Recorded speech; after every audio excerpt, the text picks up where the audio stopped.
Hey y'all, how y'all doing? Al, that's sweet. Thank you. Meet Puppet, Daniel.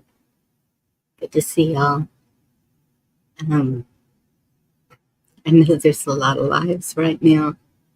That's okay. Um, just kind of wanted to give y'all an update. Keep getting texts and phones and calls, and it. I just thought it would be easier to do it here, public, so everybody can see what's up. Um, thank y'all. Very appreciated. All of y'all are so appreciated. I've seen and felt all the prayers and well wishes. Um, Nicole, good to see you, sweetie.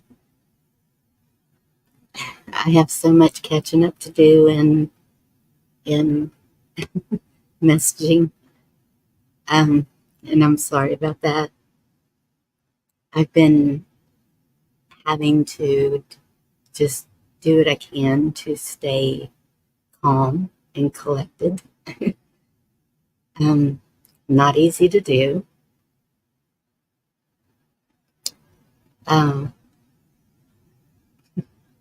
so y'all know my father passed a week ago last Monday.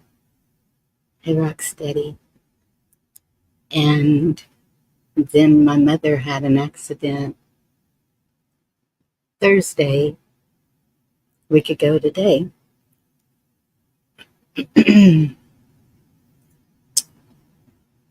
She, because of, I, and y'all need to know this. Everybody needs to know this.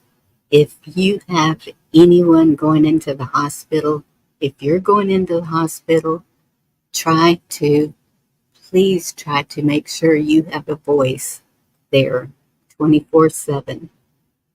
Um, the hospitals don't like that, but fight for it. That is where every person is needed. It's huh. So after her accident, they took her to this hospital that claims to be a hospital. Um, they overdosed her on morphine and had to give her 2 doses of Narcon, whatever it's called. Y'all know what I mean. To save her. Um, they did the x-rays and they saw C2, fractured C2 vertebrae in her neck. And that's all they said at the time. And so each day she just kept getting worse. And hey, Stansel, good to see you. Um, so we requested, we're going to do more than that, Al. um, we requested for her to be transferred to BAMC. We know BAMC is a good hospital. She has a team there that knows her. They know what to do. They are just on it. They have saved her so many times. And so transferred her there. That happened at like 12:30 a.m., middle of the night, and I'll just say they were shocked at the condition she was in when she got there. So since then, um,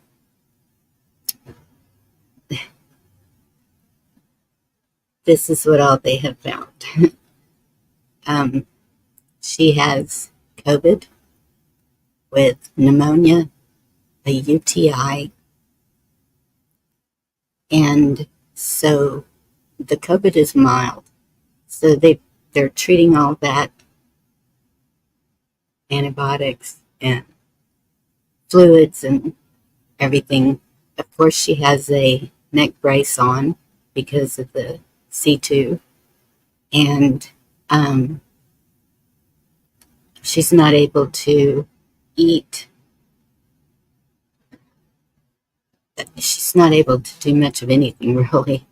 Um, so there's that, and then there's the C2, and they found 5 broken ribs.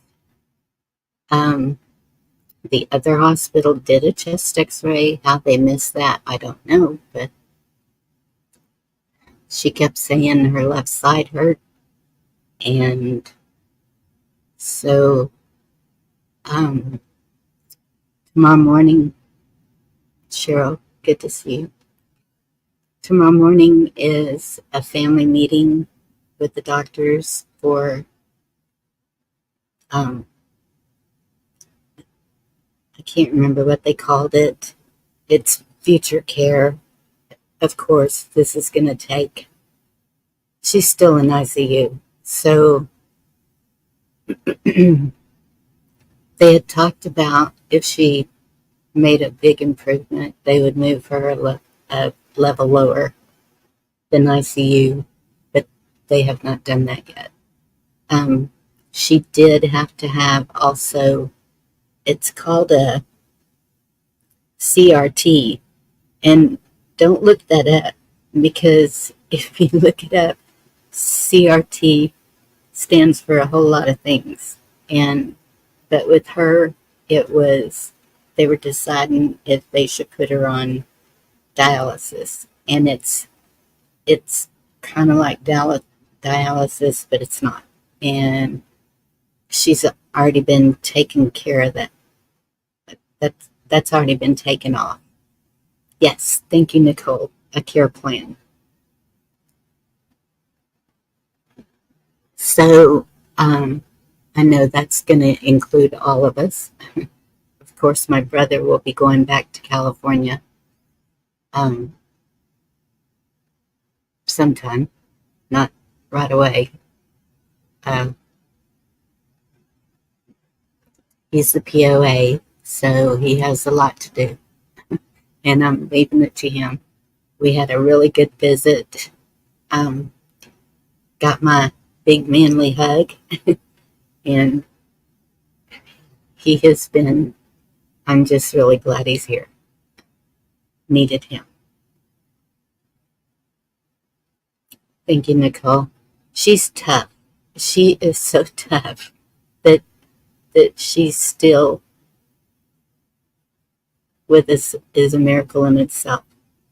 Um, but the things that she has survived before, she's a fighter.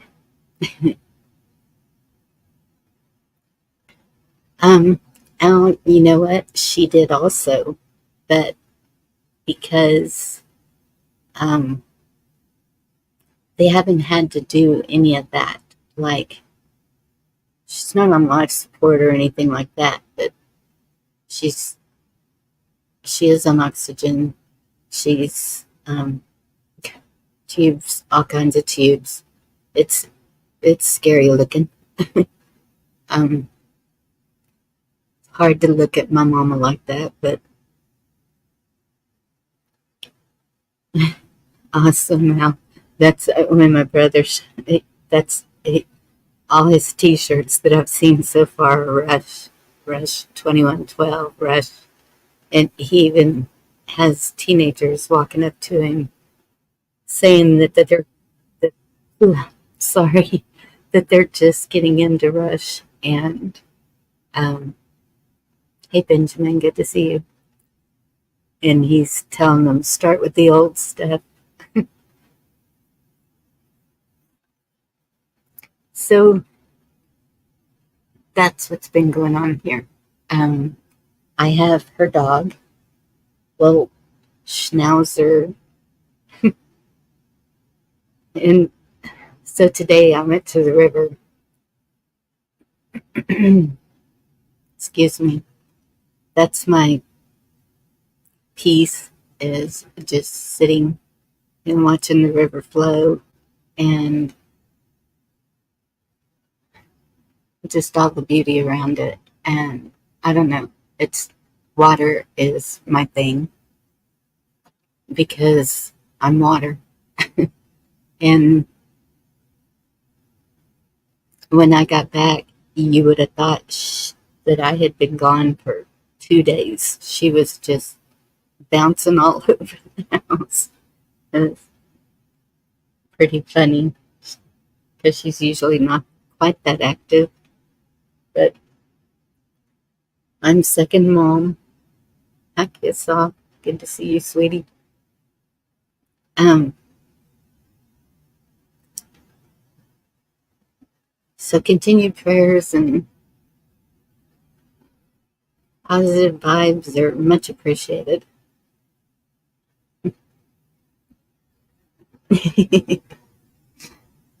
No, please joke. Oh my goodness. Any kind of laughter last night in Creek, if you're listening, I hope you're listening. um, I went to Creeks and I sang a stupid little song and will not do that again.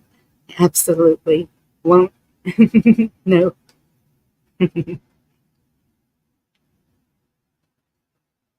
Oh my goodness, Nicole. I hope y'all have an amazing visit.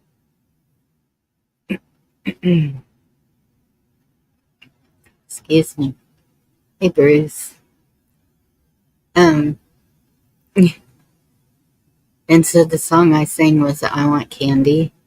And I realized then, yep, you can't. You can't do karaoke unless you have a mic. it, it, it just doesn't sound the same in here and over there on there. Absolutely, Cheryl. We are um, definitely all in, all of us, on this, and we know that the aftercare could be me relocating or whatever. I'm I'm ready to do whatever is needed. So there's all of that. Um, so about Tuesday, or no, it wasn't even that soon. Could have been, I don't know when it was. I started putting together a live because I thought that, well, I think I did do one since, I don't know. Y'all, my days are running together and I don't know what's what. Um, but one of the things with my father was he and my mother divorced when I was a year old. And so along with that comes some other things. And um,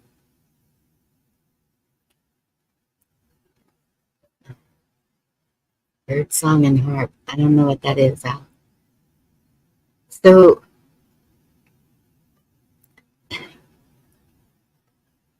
for me, I have been looking at videos, looking at um, ways to understand, ways to get through this. It, um, you, we all came from dysfunctional families, not all of us, but a lot of us. And so, Black Watch, good to see you. Um, so, I want to share this with y'all. because I'm sure I'm not the only one. Hey, Chris, good to see you. Um, I'm just hoping that it'll help somebody out there understand those that have abandonment issues and those that are with people who have abandonment issues. It's um, it's not quite what you would think.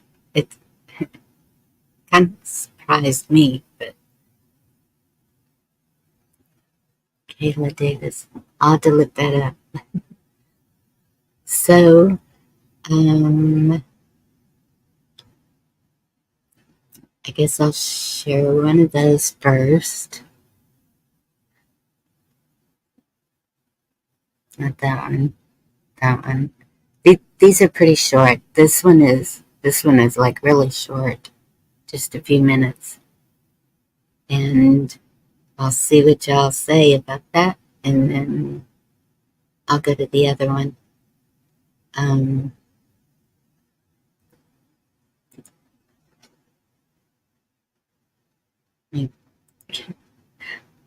okay, it's been a minute. Here we go.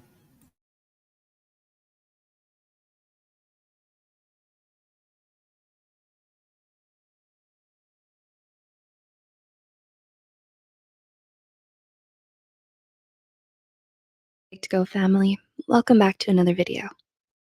Do you have an overwhelming fear of losing your loved ones? Do you distrust other people or have anxiety about being abandoned? Abandonment issues typically arise in childhood, but can develop later on in life as well. The fear of abandonment is a serious type of anxiety that often stems from a traumatic experience. Some aren't even aware of their own repressed emotional trauma, but it can manifest into unhealthy behaviors over time. So, here are 7 signs you may have abandonment issues. 1, you're a people pleaser. Do you want to impress everyone you meet? Whether it's your friends, acquaintances, or family members, you try to meet their expectations to get on their good side. You're the one who tries harder in your relationship, and you're willing to put everyone else's needs ahead of yours as long as it gets them to stay. If you have a strong need to please people and gain their approval, you may still have some unresolved abandonment issues. 2, you struggle with insecurity. Do you sometimes think that someday the people closest to you will get sick of you and leave? People who are afraid of being abandoned often struggle with feelings of insecurity and inadequacy. Because someone you loved has walked out on you in the past, you've internalized the emotional trauma. You may have wrongly believed that it was your fault that they left. This can result in low self-esteem and a need for constant reassurance. 3, you find it hard to trust people. Do you find it hard to trust others to keep their promises or to be there for you? You want to be in control of your relationships and know everything that's going on with your loved ones. Because you've been hurt in the past, you have a strong fear of being left alone. In certain cases, it can lead to feelings of unreasonable jealousy, suspicion, and possessiveness over your friends and romantic partners. 4, you're afraid to be vulnerable. Do you feel uncomfortable during moments of emotional intimacy and honesty? Are you scared of getting close to someone or needing them too much? Your deep-seated fear of abandonment may manifest into a fear of intimacy and emotional vulnerability. You may unconsciously sabotage your relationships by pushing people away just as you start to care for them. You may struggle with commitment and act detached and indifferent when you really do care. 5, you look for reasons to leave. Do you always look for reasons to leave in fear of getting too attached to someone? You hold your loved ones to unrealistically high standards, and you only focus on their flaws. You don't give them any room for mistakes. You do this knowing that they're bound to disappoint you. And when they fail to meet your expectations, you use it as an excuse to give up and leave. 6, you move on too quickly. Do you have difficulty forming meaningful relationships that last because of deep-seated fear of abandonment? When you cycle through relationships one after another and move on too quickly, you're not allowing yourself the time and space to deal with the emotional fallout. Instead, you dive into something new and exciting to distract yourself. You never want to be alone because it would force you to confront the personal issues you've been repressing for so long. And number 7, you cling to unhealthy relationships. Do you find yourself gravitating towards all the wrong people? Have you stayed with someone knowing that they're bad for you? The trauma of being abandoned, especially at a young age, can stay with you for a long time. And since we're all hardwired to recreate our early childhood experiences for the comfort and familiarity, your childhood taught you the wrong things about love. It's not uncommon for you to be drawn to people who treat you poorly. Do you relate to any of the signs mentioned here? I know I did. Is the fear of abandonment harming your relationships and keeping you from being happy? Let us know in the comments below. If you found this video helpful, be sure to like and share this video with those who might benefit from it. Don't forget to subscribe to Psych2Go for more.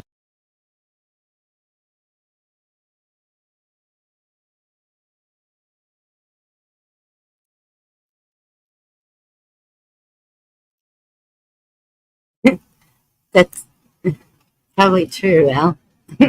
I don't know. Um,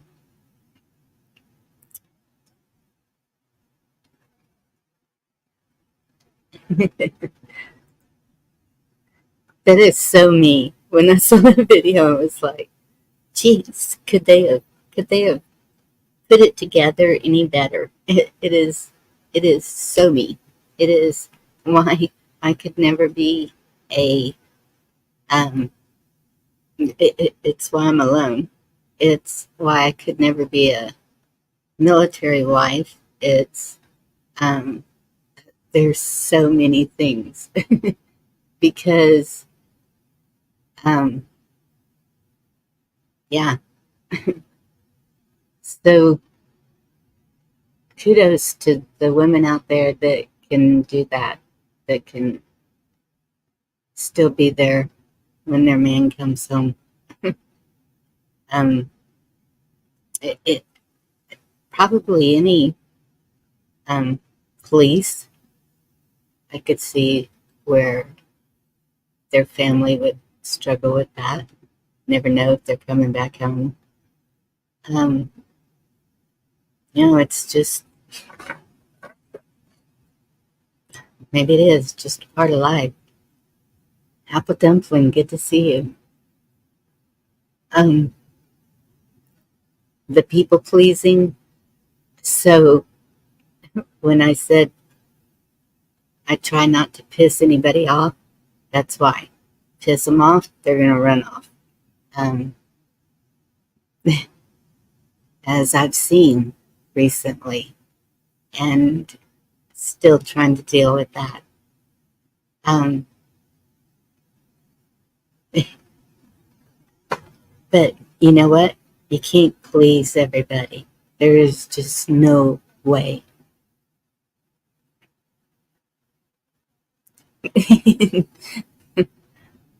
Aw, Al, that's sweet.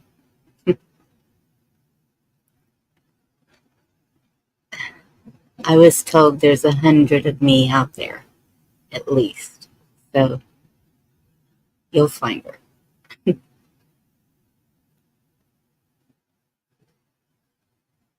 So yeah, there's that.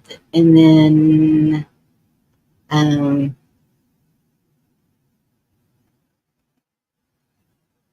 I don't know, do y'all find y'all feel that way sometimes, anytime? It, it,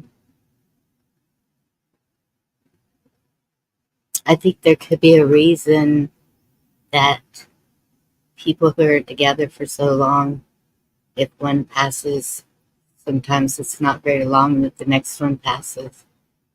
Um, this with my parents is totally off the wall, not not the case. Um,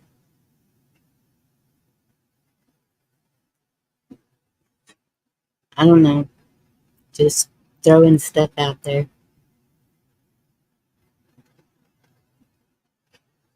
Think about it, Quacha. It's it's been rough. I won't deny it.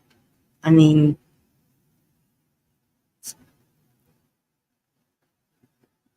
I thought it was two in a week. But so far she's hanging on, and we're just staying positive. Yeah, it's one of my favorite songs.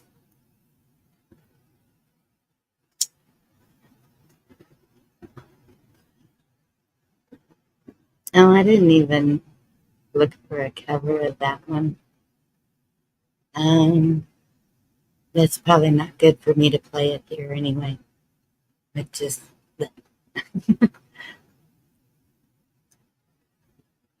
so what have y'all been up to? Good stuff, I hope.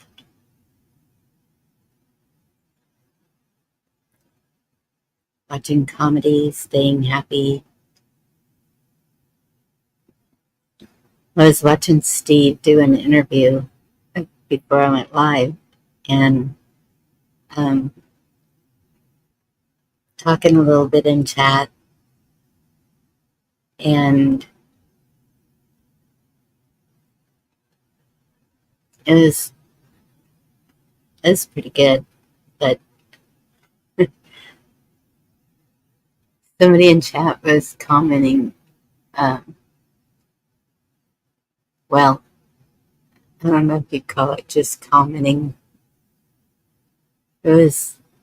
It just took me a minute to calm down after that one.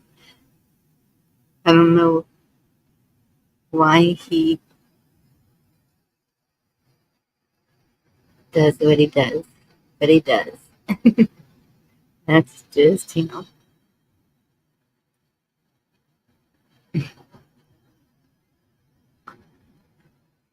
Meat Puppet, does that ever get old? Kudos to the truck drivers, too. I can't imagine that.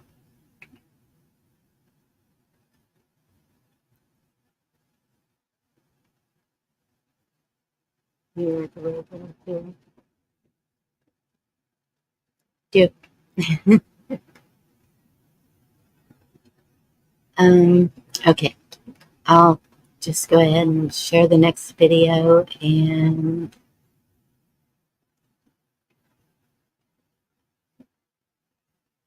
that's good, Meat Puppets. As long as you love it, everyone should love their job.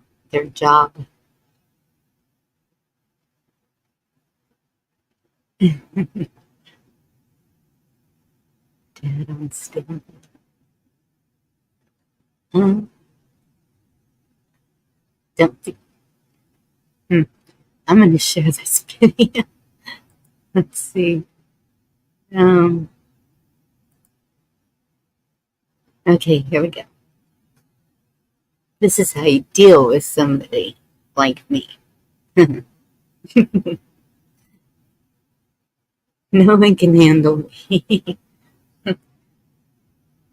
Not even the strongest man in the world. Let me tell you. So here we go.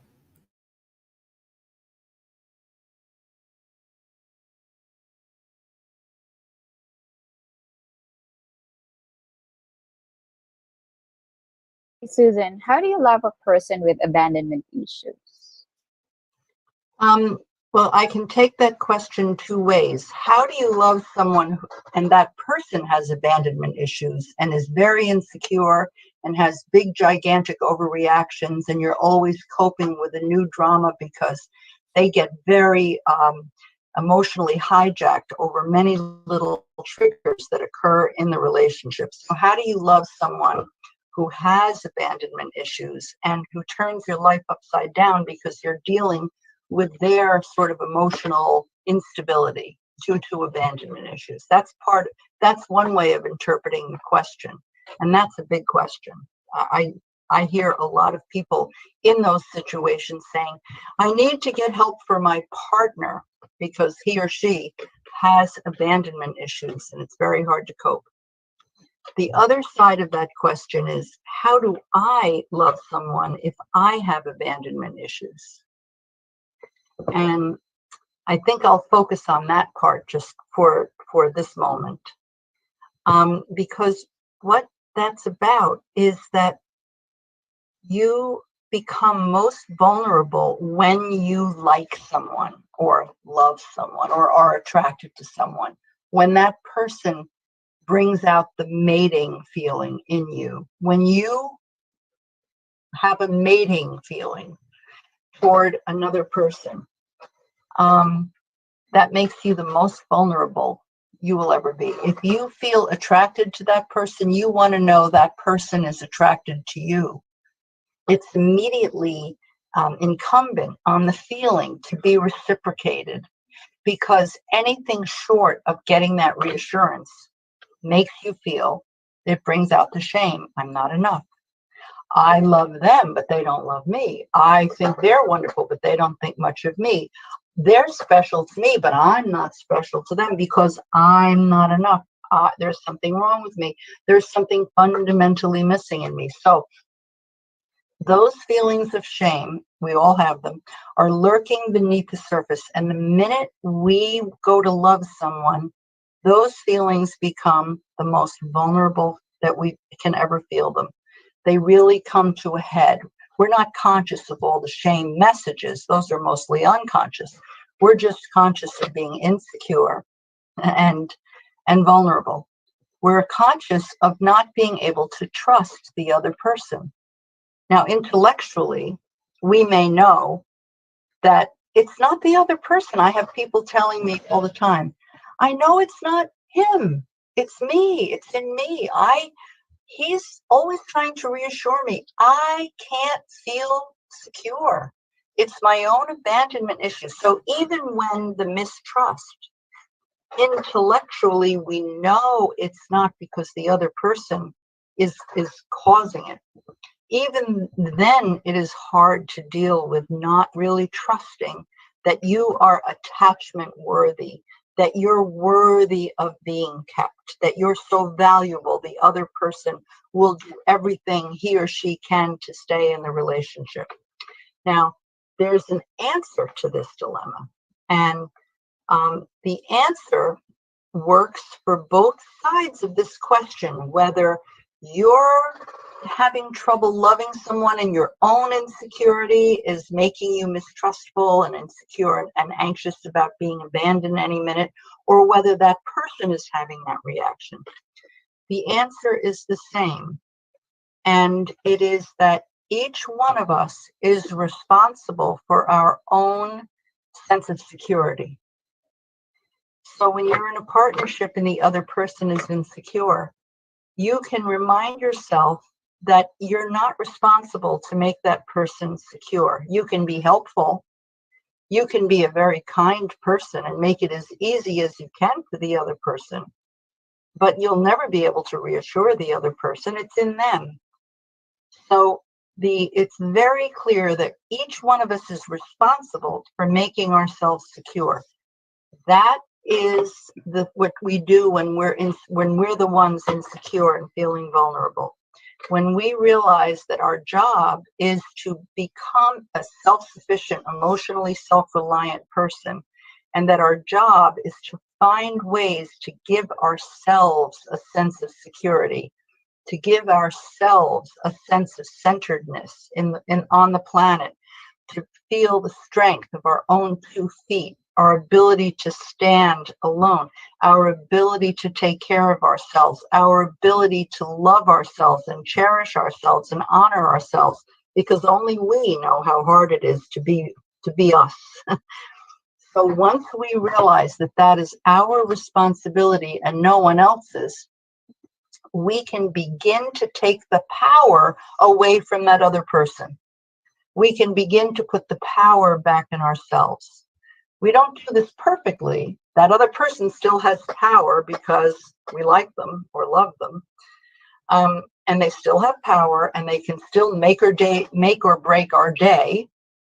But all of that is going to happen. But the primary responsibility is with ourselves. And once we really work on that and put our focus there, we become emotionally self-sufficient, and usually that adds to our cachet. It adds to our attractiveness or our lovability to the other person as well, because we are taking care of ourselves and loving ourselves.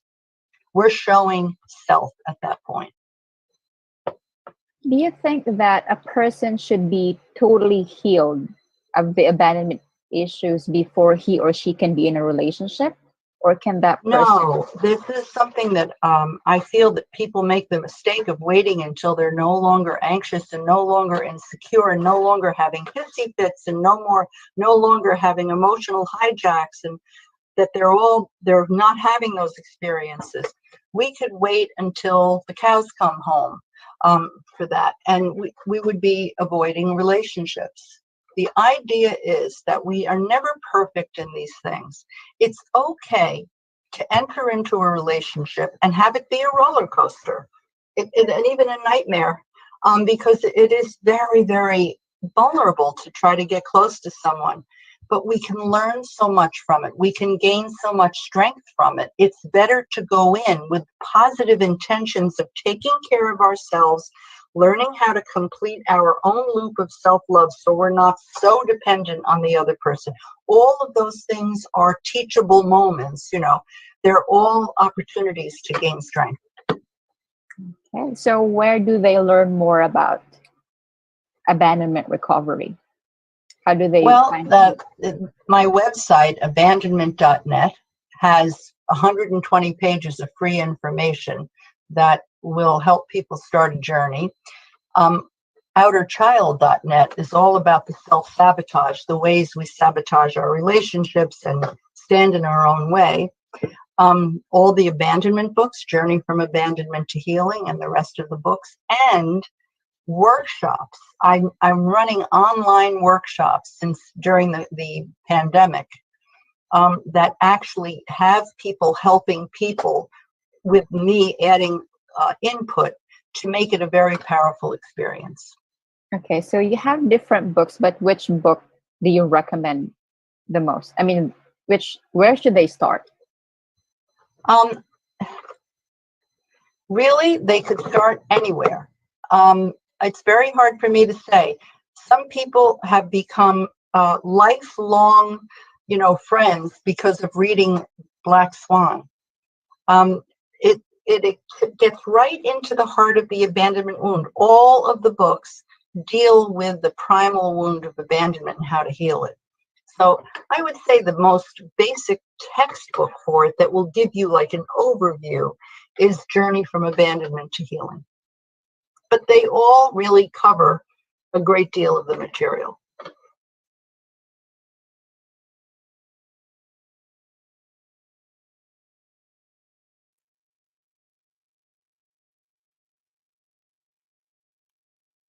Hanging in there, Ghetto. Good to see you.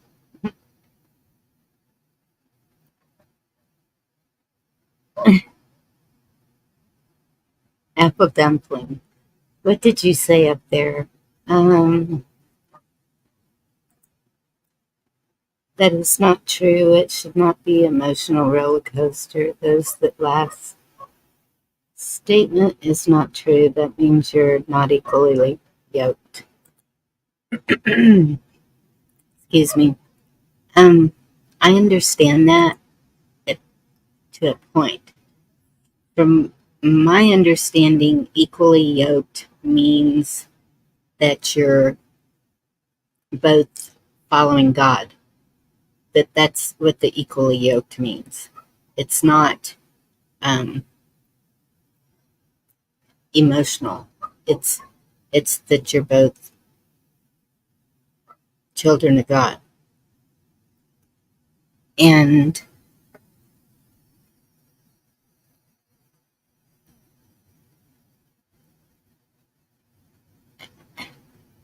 oh my goodness. Yeah. Okay. I have to argue that too. I've had 2 husbands and they both cheated, and I'm not going to take responsibility for that. They chose to do that for whatever reason, for their insecurities, to fulfill their insecurities. I have no problem. No, I did my part, and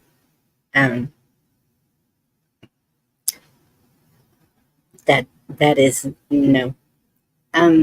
so what she's saying, I get it, because it's like, and that's where the being alone thing, that I think I did a video on that not very long ago, was the, um, all along is knowing your value, knowing that you are valuable, no matter what anybody says or does. It's Bushcraft, good to see you.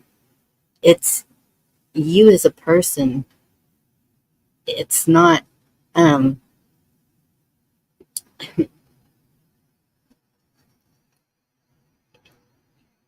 if somebody does you wrong, of course you're going to feel something. But when, um, when you let it just eat you up, then that's when you need to dig deeper and fix that. Because each one of you, you're so much more than you think you are. Even if, y'all have helped me more than you can possibly imagine. And um, so there's so many things that people have hang-ups with, and it's them themselves. And that's where I would just suggest that you just look within yourself and see where that's coming from and work on that. Yes, self-worth, absolutely. And that's where you get to know yourself also. You know, um,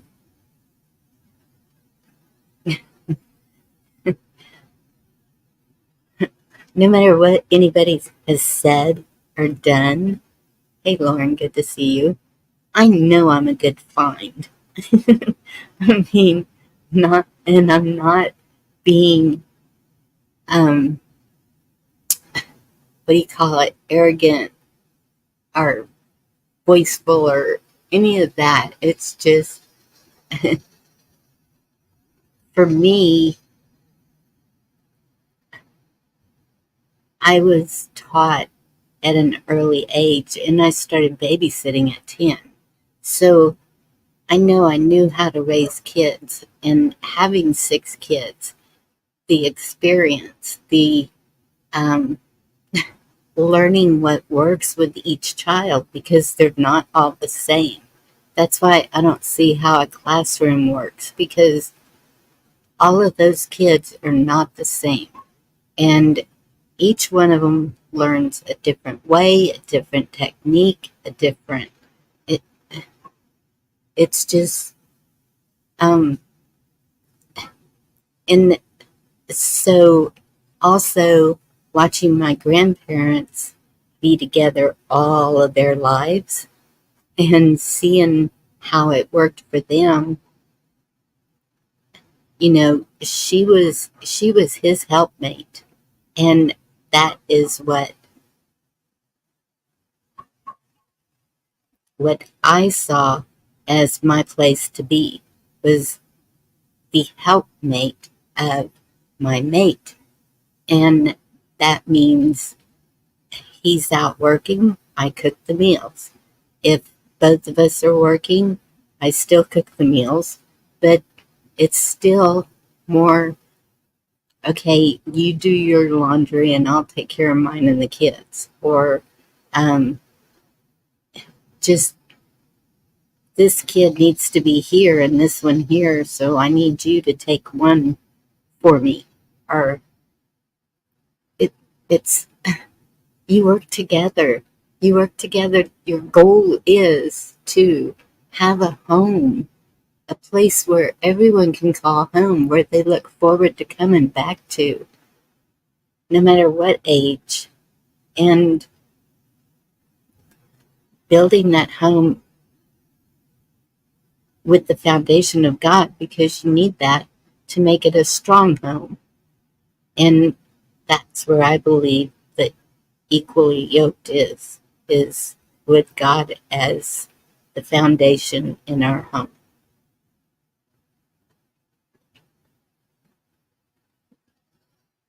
That's right, Bushcraft. God loves you, flaws and all. Let me see what.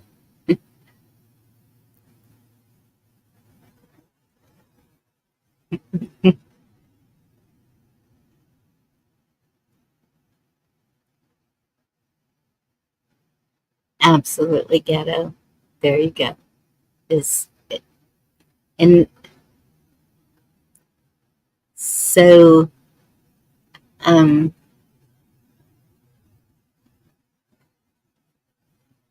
yeah. Let me reread. If someone does you wrong, does not mean you do wrong to them. You have to do better than them. Well, um, yes, but I have been known to say things that were not nice, and it was out of pain, jealousy, um, everything that goes with it.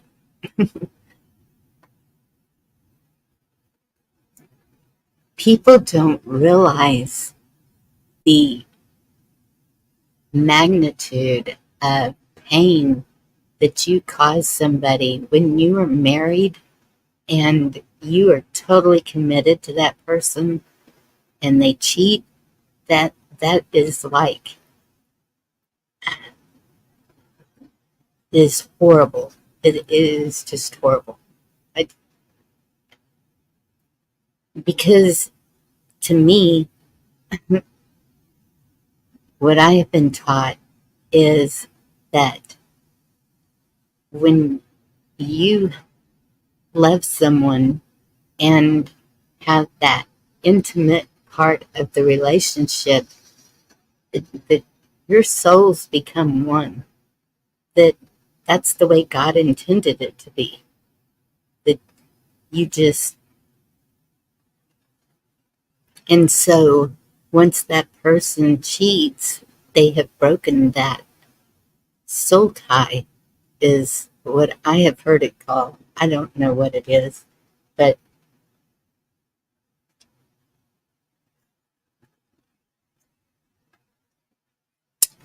Gmama, Merkel, good to see you.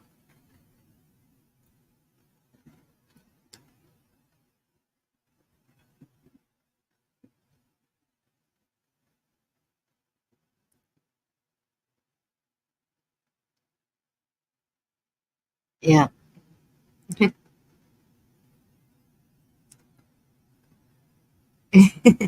Gmama, revenge tastes good. Well, I don't know. I don't know that it tastes so good because there's always karma also. Did I miss anything else? Magnet and steel. Okay.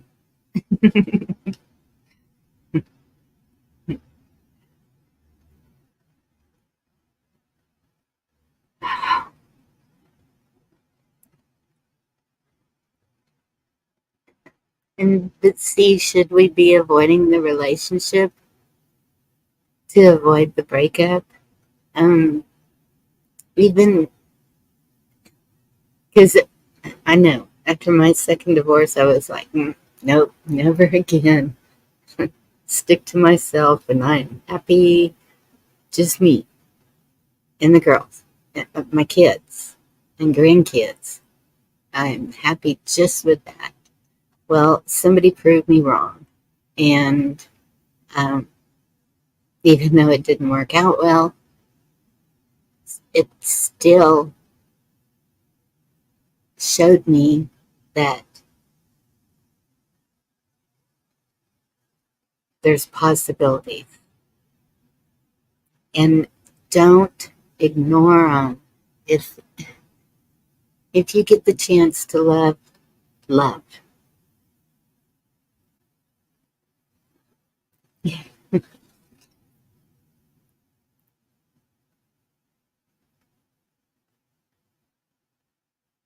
That's right, the cat. When we get married, what do you say? The only thing that I had taken out of my vows was obey. I, I, I was like, there's got to be another word besides obey.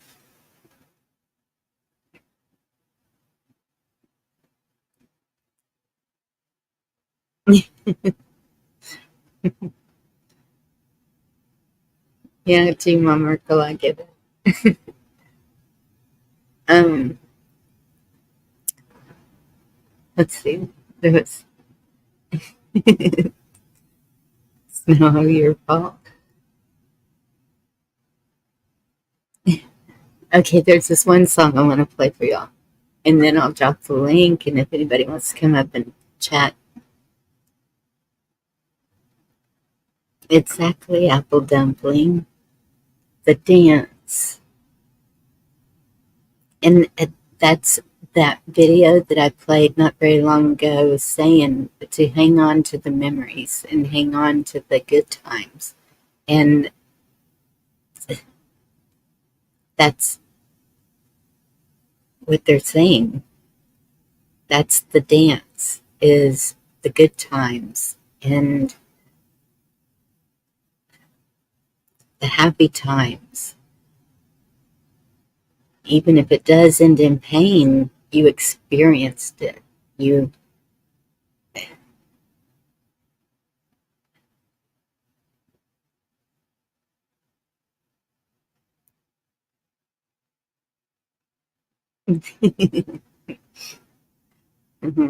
Oh, that's funny. Okay. Um, where'd it go?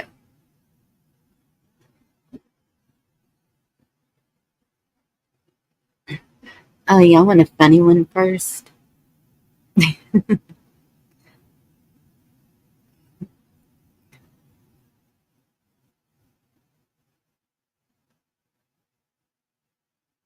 There you go. Yeah, I get it. You know, I don't know. Um,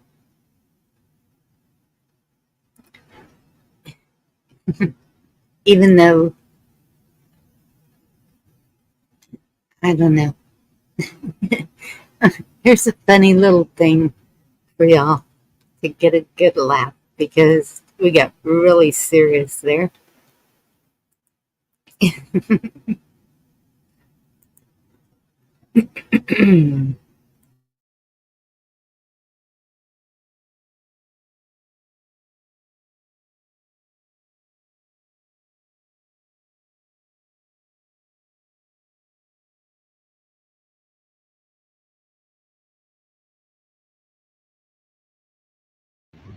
Who's going in for a dip? So the shorts that he's wearing, his mum bought him especially for holiday. But what he doesn't know is I actually bought them from online. So he's going to go in the water, right? And they're going to dissolve.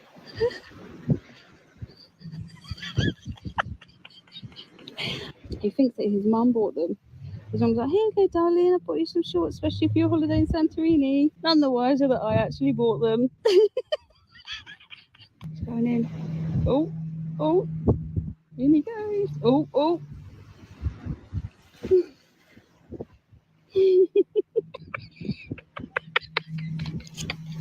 Oh, he's fell over, he's fell over, he's fell in. Oh, he's fell over, he's fell over, he's fell in.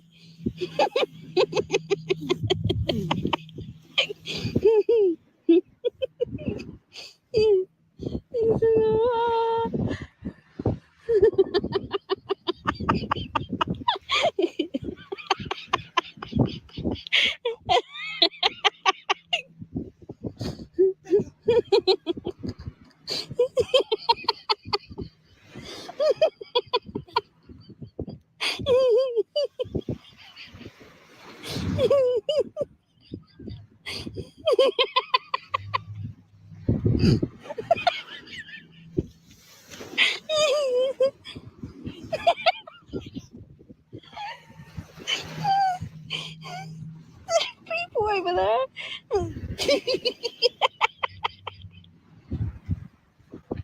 What? What?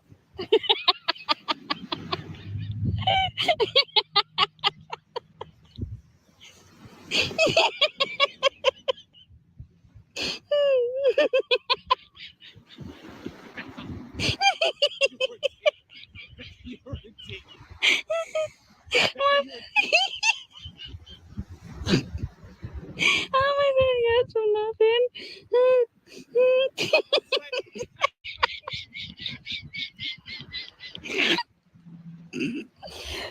Oh. Are you getting out?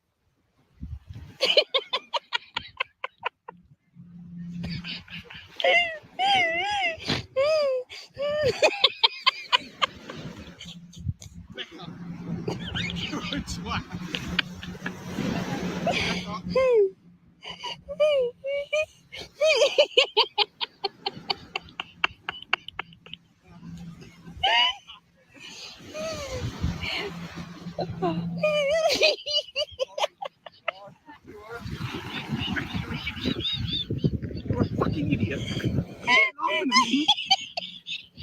Get my towel. Get my towel, you fucking idiot. You're a fucking idiot. I haven't got any other shorts, you knob. Mate, they see my arse. I had to say sorry to them. They see me getting splashed against the fucking rocks. Like some fucking moored up whale. Becca, I've got bare arse on the sand. Becca, you play too much, man. Your mum bought them, not me. No, she didn't.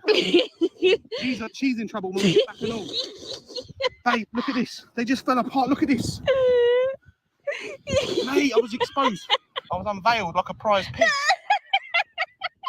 I had to apologise to them. I've ruined their holiday. They've seen my fucking arse. I bet that's not what they banked for when they booked their holiday. Seeing some fat whale's arse. What am I going to do? I've got to walk back to the car like this. Mate, they just fell apart. I thought, what? I felt something flapping. I thought it was a fish that hit me. I was freaking out. I was like, oh, it's a fish. I realised it was my shorts flapping. Becca, I thought this was a fish. You, man. I bet the fishes thought they had some food. Yeah, I'm surprised they didn't nip up and take a bite. Did you hear them people laughing? I was like, I'm sorry, mate, I'm sorry. And the thing is, as well, it's cold in the sea, so it didn't look very impressive anyway. Thanks for coming down to help me, by the way. Why covering your tits for? Because I'm embarrassed. Do you know what I mean?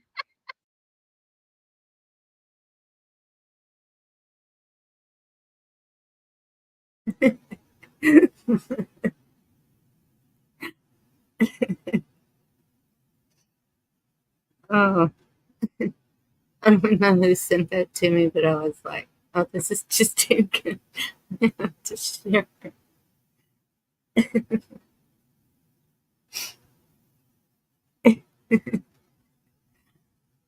Yeah.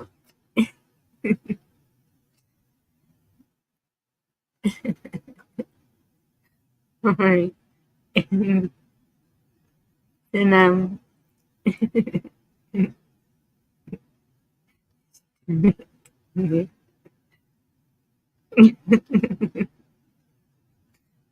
are funny.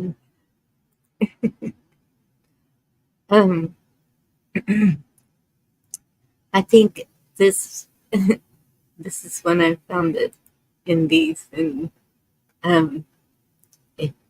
I just really liked it. So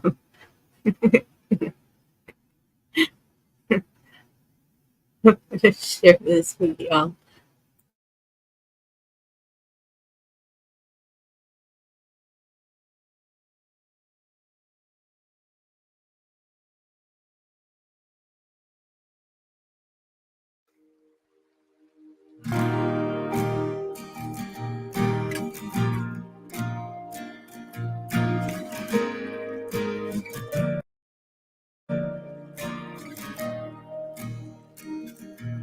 I'm standing by the river. My feet are firmly on the ground. Afraid release myself from the place I've stood so long. Where does the river go from here? Moving forward is my fear. It's time to go, it's been far too long.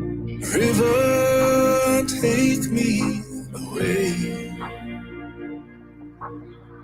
I'm leaving home to a world unknown that forever calls out my name. Going where I've never been, and I'm feeling again. I'm leaving behind what held me back. A river, oh river, lead me on.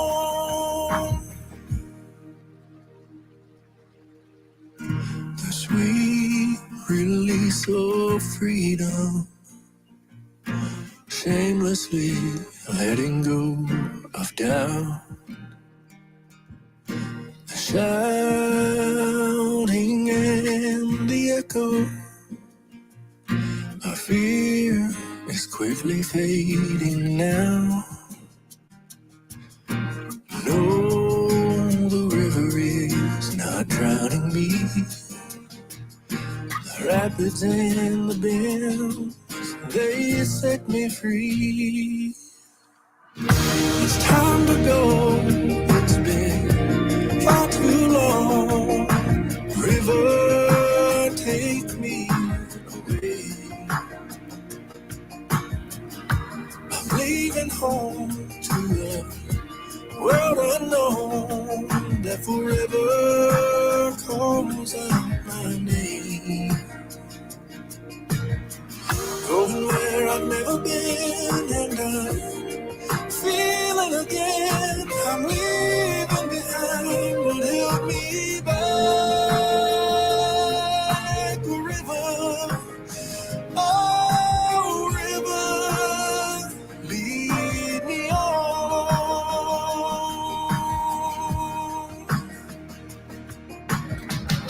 From who I was, who I'll be, and every tomorrow waiting for me. River, oh river, river, sweet river, lead me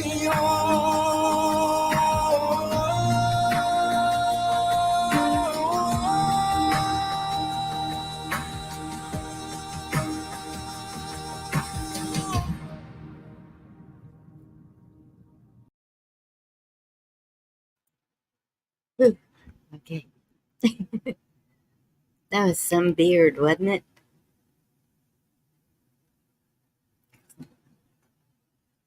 Wonder how long it really was, because you never could see the end of it. Solomon, good to see you. He is, that was Lead Me On, Matt McClure.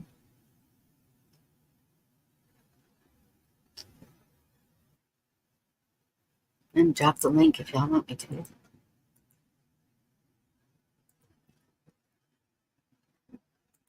Yeah, really good song. Hey Sharon, good to see you.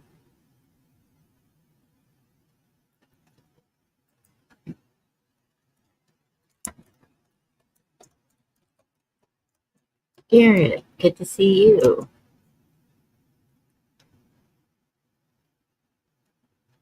Yeah, that was years of work, I'm sure.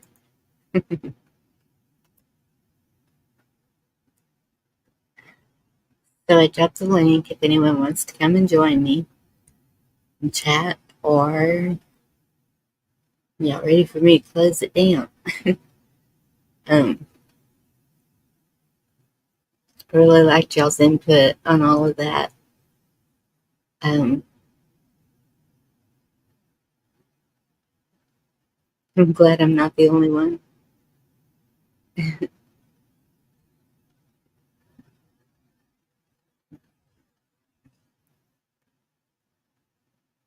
Never doubt yourself.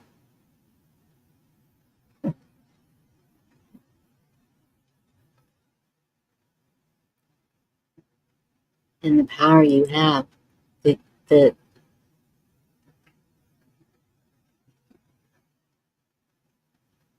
power within.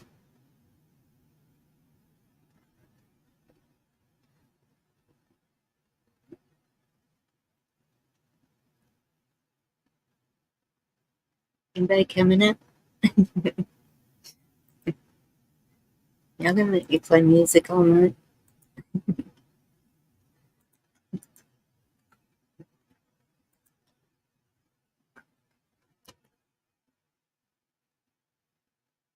Garrett, you missed the dissolving shorts.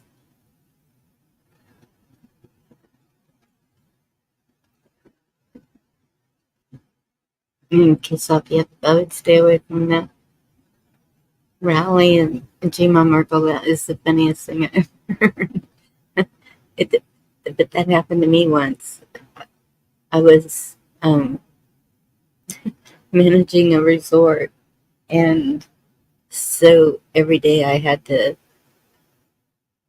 drive the 250 acres in a golf cart, and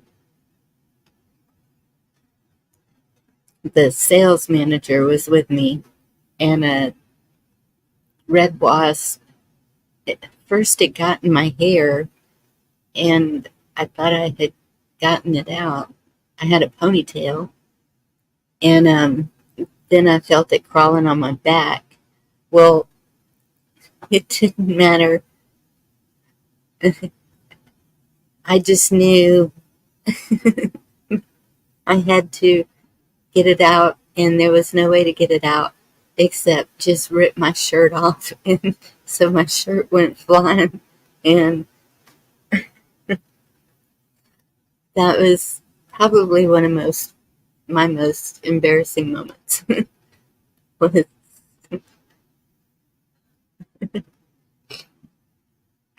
I was right by all the campers and, um, and the sales manager. Yep, everybody just saw that one.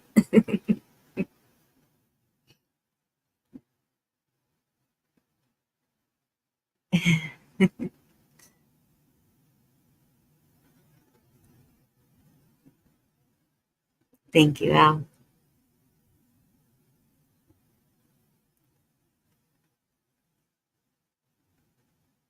Oh,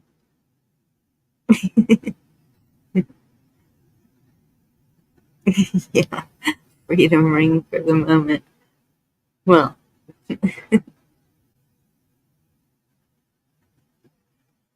thankfully, I believe in bras.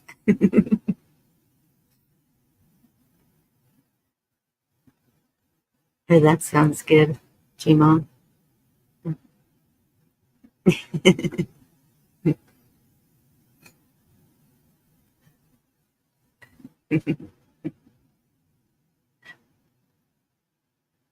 Oh,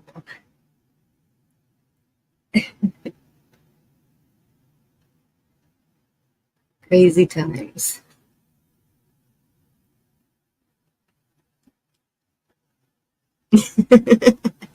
Oh, oh my goodness. Yeah, I can understand that.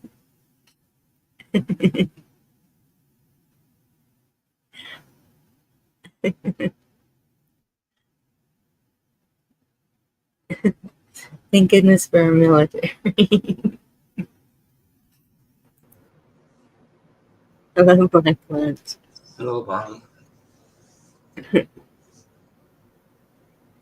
That was a good post on your community page, but it kind of, but anyway. Well, what did I say? Now you've got me wondering, did I say something I didn't mean to say, or But it was a short but very good song. I'm going to look, see what you're referring to. Because sometimes I might do them in the middle of the night, and you never know what's going to come out of my mouth. The song, How Do I Say Goodbye? Yeah. Oh. Oh. Well, Well, you don't have to say it. So it was ambiguous, you know what I'm saying? oh, so you thought I was saying goodbye to all of y'all. No, Okay. no.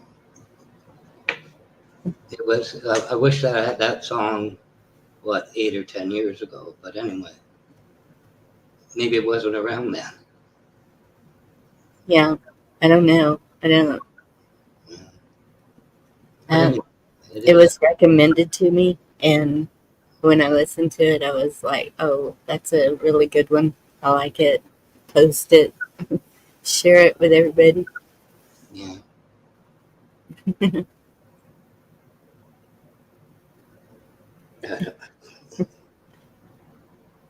Oh, I don't know what to say about those videos. Strikes me it's not our job. what do you mean? You know what I'm saying? Well, Where you realize, like that paralleled somebody I know, as you know. Exactly. it's totally me. That's why I was like, No, somebody else. well, I know, but I'm just saying it. When I listened to the Seven Signs, I was like, yep, that's me. Yeah, I know. And I know it. I know I've known this all my life, and um, that's what I've been working on, is trying to get, and I did. I know that um, after my last divorce, I was I was on the right path. I was like strong and had myself, my values, my morals, everything were lined up, set, and strong. And hey, Blue Butterfly, good to see you. And so since then, though, there has been a period that started making me question that again. And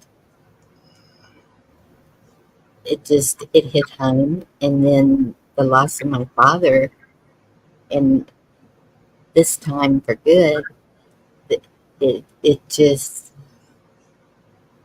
it's been hard. And so um, that's, I just have to keep working on myself. That's all I can do. And if it's not good enough for somebody else, then that's the way God meant it to be. But, um, you know, if I'm just saying, if you get the chance to love, do it. If you get the chance to, even if it's just a friendship. Well, I think it'd just be really good if you could learn this, say, in your 20s about people. Yes, yes. And like, who wants to relive it, you know?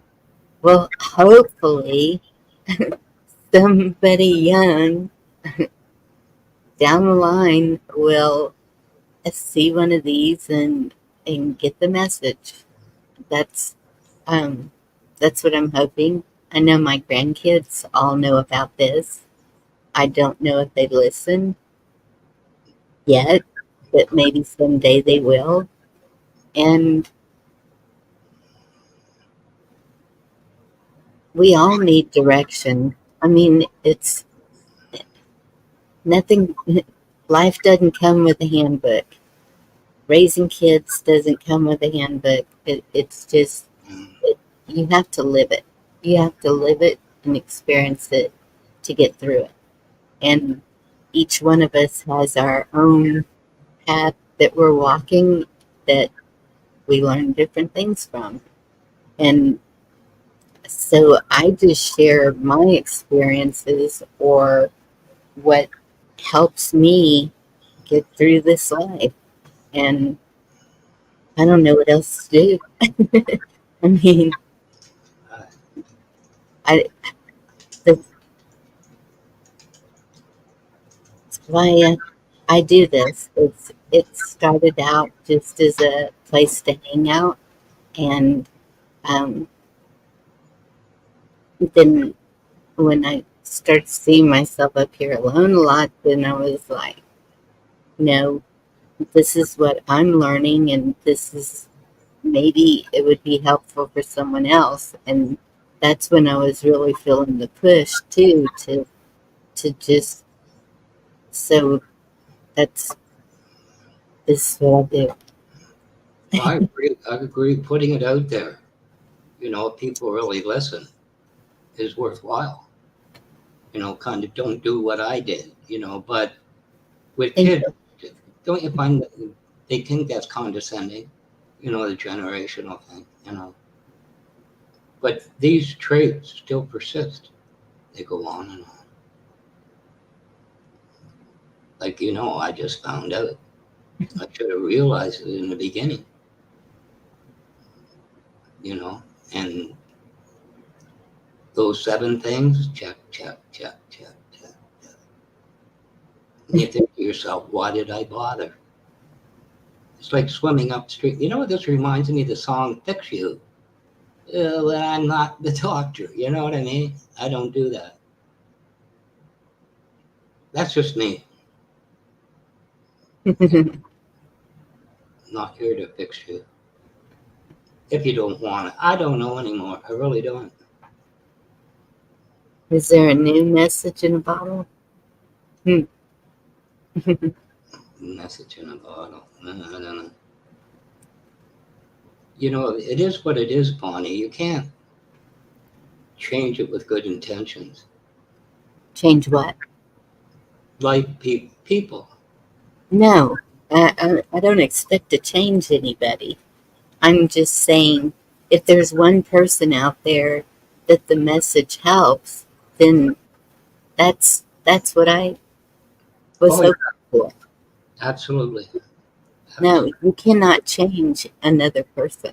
No. They are what they are, and you can talk to your blue in the face about something that they're doing that is destroying them, and no, it is totally up to them to change that. If they're willing, if they're not, then can you accept them as they are? And I think that's where a lot of people have a problem is accepting people as they are. You know, you don't have to look like a supermodel. You don't have to No. wear Gucci clothes or whatever you call it, the high dollar. You don't have to be rich. You don't have to live in a mansion. You don't have to. People, Absolutely. there's so many people who put so much into the material things, and that is not it. If you strip all that away, what do you have left? What Exactly. is that person as a person? Are they, are they, you know, was the money all that that person was? Are they that shallow? Are they that, um, Exactly. A it, message I have for them, I didn't make it up, it's well known. Death, the great equalizer. and you can't take it with you. That's right. Whatever the terminology, the balance or whatever. Yeah. You have to take care of things, you have to have what you need, but I don't know anymore. All these coined phrases, you know what I mean? They're all a bunch of garbage. They really are. To me, you know, what you learn yourself outstrips all those little phrases. Yeah, that's true. But I don't know.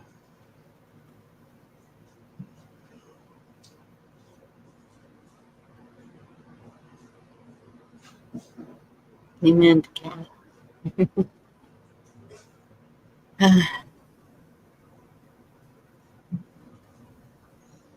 I know it's got a personal. Well, we've all had certain things.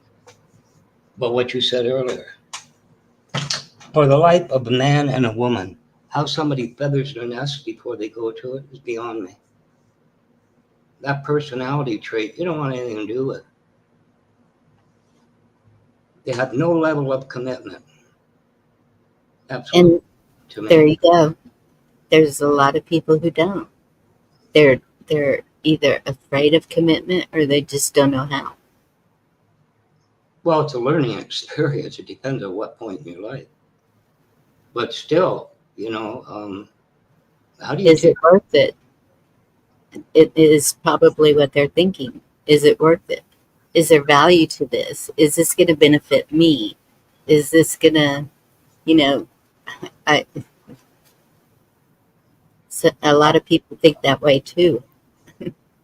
On one hand, if something's broken, you just can't work with it. Particularly, you have children, right? You got to work that in. Right. Two created them. Two's got to have their future in mind. So that can happen. That you just not working. It's no benefit to the children. I can see that. Nothing comes with guarantees, but the idea that well, I don't care male or female. I got to jump to another place, but I'm gonna make sure that's a feathered nest. You know what I mean? I'm gonna make sure it has everything there, and then I'm gonna tell him or her. How do you ever take that person's word for anything? To me. Okay, But wait. Like if you're fixing to relocate.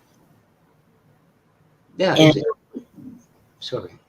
And you need to prepare it before you get there. Is that what you're talking about? No, to be graphic, to have another, shall I clean it up, partner to go to. Yes. You have another love or whatever that you think to go to. That's despicable to me. That's absolutely narcissistic. I don't know what word to use. It's not good. I could come up with some words. You don't want to hear them. I don't get it. I just don't get it. Well, and that's where sometimes it's just not meant to be. No, but that's what I'm saying. It's not meant to be. So you part your ways, you wrap it up, you deal with the responsibilities of children, and you go your own way. You don't say, I almost said it, that I have something on the side to go to first. Someone to go to. Well, then that's a situation that you don't want to be in. No. But that's the difference of saying, this isn't working. We got to wrap it up. Be as civil as possible. Think of the children. Prepare for them. Provide for them. And part ways. Yeah. As best you can. That's just me. I just never been able to fathom it. It just says more about the person than it says about the partner. Yes. But anyway, whatever. And that's like in that video she was saying, everybody has that in them to an extent. It's whenever it has been what's a good word, revisited multiple times, that it can become a way that you live your life. Because okay, if if I believed that I was totally unlovable, that I was, um, because of all that, because oh gosh, I have all this baggage with me. I have all these kids. I have all this, and so if I believed that because of all that, I'm not worth loving, then how's that helping me to love myself? How's that helping me to move forward? And that's the whole thing, is loving yourself enough that all the other is just part of you. And that's what, if you're looking for a mate, find a mate. If a mate falls in your lap, whatever, then it's up to them whether they can accept you as you are or not. And you with them also. Well, And I'm not disagreeing it's in us all. Where do I go from here? That how am I going to be? But you still have to stand back and, like, frankly, I tried to deal with my first son-in-law. I did. I took him for a walk, took him for a coffee, and kind of said, "This is where it's going to go. Think about it. No matter how you're feeling, this is right. Doing what I'm talking about, your concerns that should be there, you got to do that." so you tell them this is the way it's going to go. You think that that's your decision alone? No, no, no, no. What I was saying to him was, you have a responsibility. You created this. Now it's not going to work, but you still have those responsibilities. You know what his answer was? In the end, to take off for the United States.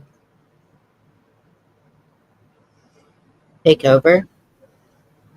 Pardon? Did you say take over? To take off to the United States. Oh, okay. Sorry. Misunderstood that.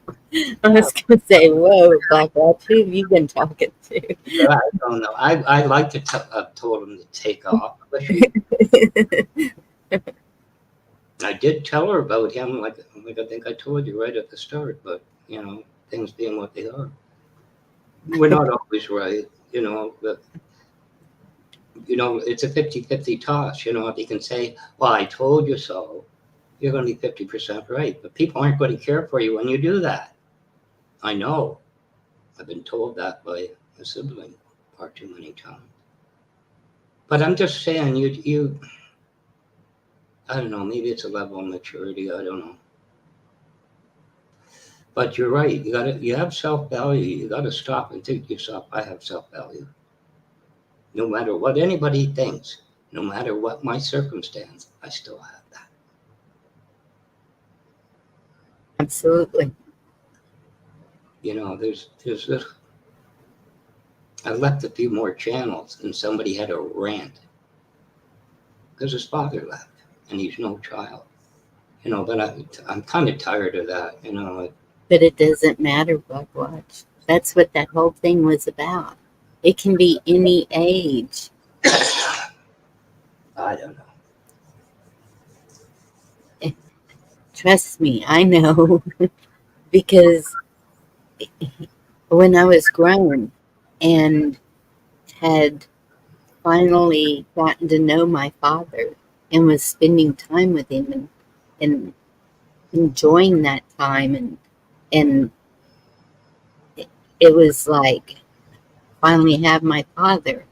And what'd he do? He decided to move to Japan for 15 years. That was really hard.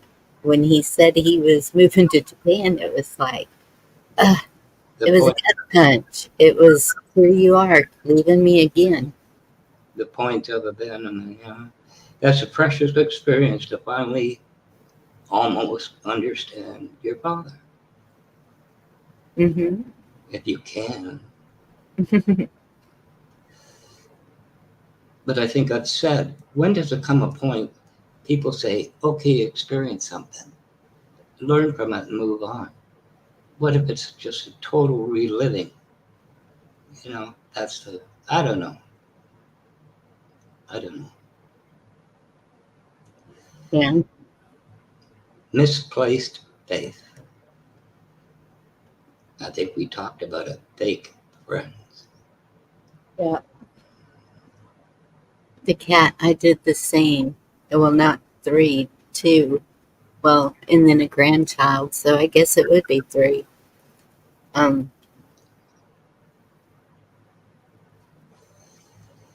Yep. Major differences between them and their thinking. I don't know.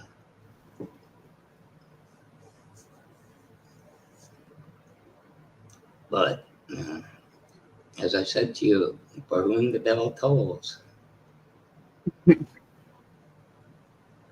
But I don't know. I don't know. It's something to put out there, Bonnie. It is. It's worthwhile. You know, somebody at least listens to it, takes it in, and kind of use that in the balance of what they're going through. You know, and Mm. kind of trying to figure it out. But the heart, you know, that's like in immortality. I won't let my heart control my head. Pretty hard to do. Maybe the heart is fickle. Fickle finger of fate, yeah. Is it possible? I don't know. I really don't. I don't either. But I know when I know, and seems to take men longer to know that, To what? or maybe just in my experience. To what? When you know that you love someone special that much.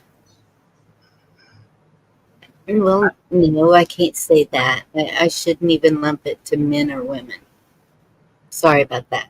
Because I know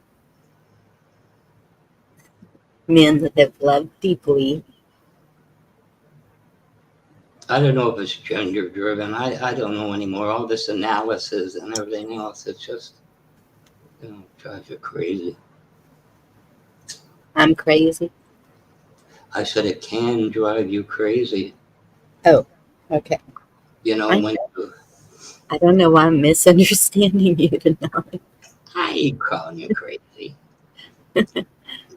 Yeah, Wouldn't but be the first time it's been said.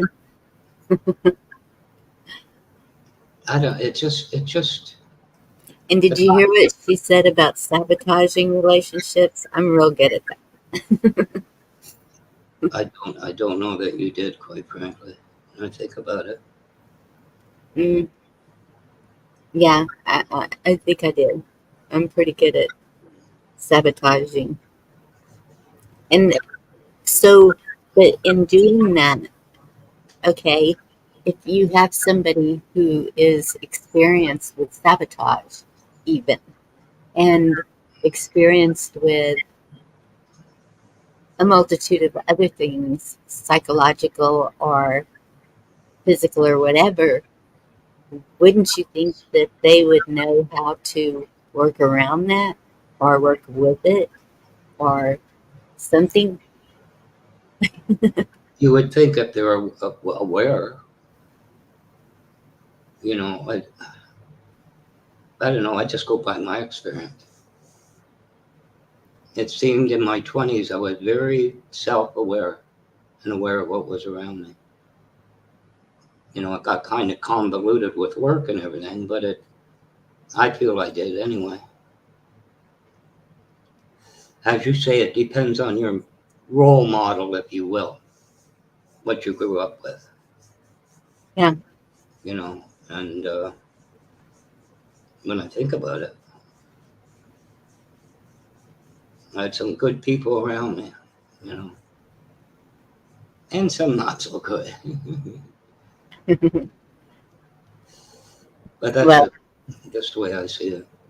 that's why I always talk about my grandmother. She was the constant. She was the role model. Um, she was the one I turned to for everything. She was the one that was there, and um, so it did make a big difference. Hey, Wildlife, good to see you. You missed all the good conversation. He's young. I had a couple weird grandmothers myself, but anyway, She wasn't weird. it was the kids ended up with my maternal grandmother, a lot of them, you know, the adult, and it was, oh, good, I don't know.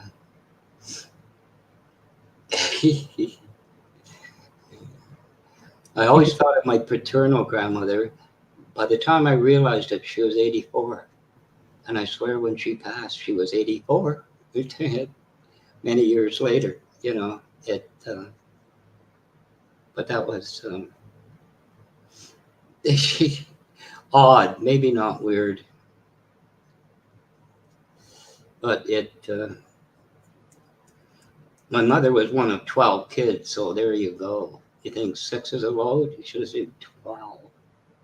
Yeah, and they did have big families. My son and I were just talking about that while he was here because um, somebody had made a comment to him about having slaves, and he said, "No, my grandparents, great grandparents, um, like he was talking about the German side. They raised the hay and the wheat and uh, all of that, and they did all the work themselves." And I said, and on my family side also, they raised cotton and corn, and yeah, they did it all themselves. They couldn't afford to have slaves. They were, No, just cotton farmers. yeah. That's what they were. But um, Cotton? yeah, cotton, corn, I didn't. Was it? I guess Texas grows cotton. Yeah, yes. usually attributed, you know, Georgia and all that. But No, you have the climate. when I drive down south, in fact, I even pulled over on the side of the road to pick some because I wanted real live cotton on a branch. I didn't even know it grew on a branch really, but it would have to if my grandmother was out picking cotton.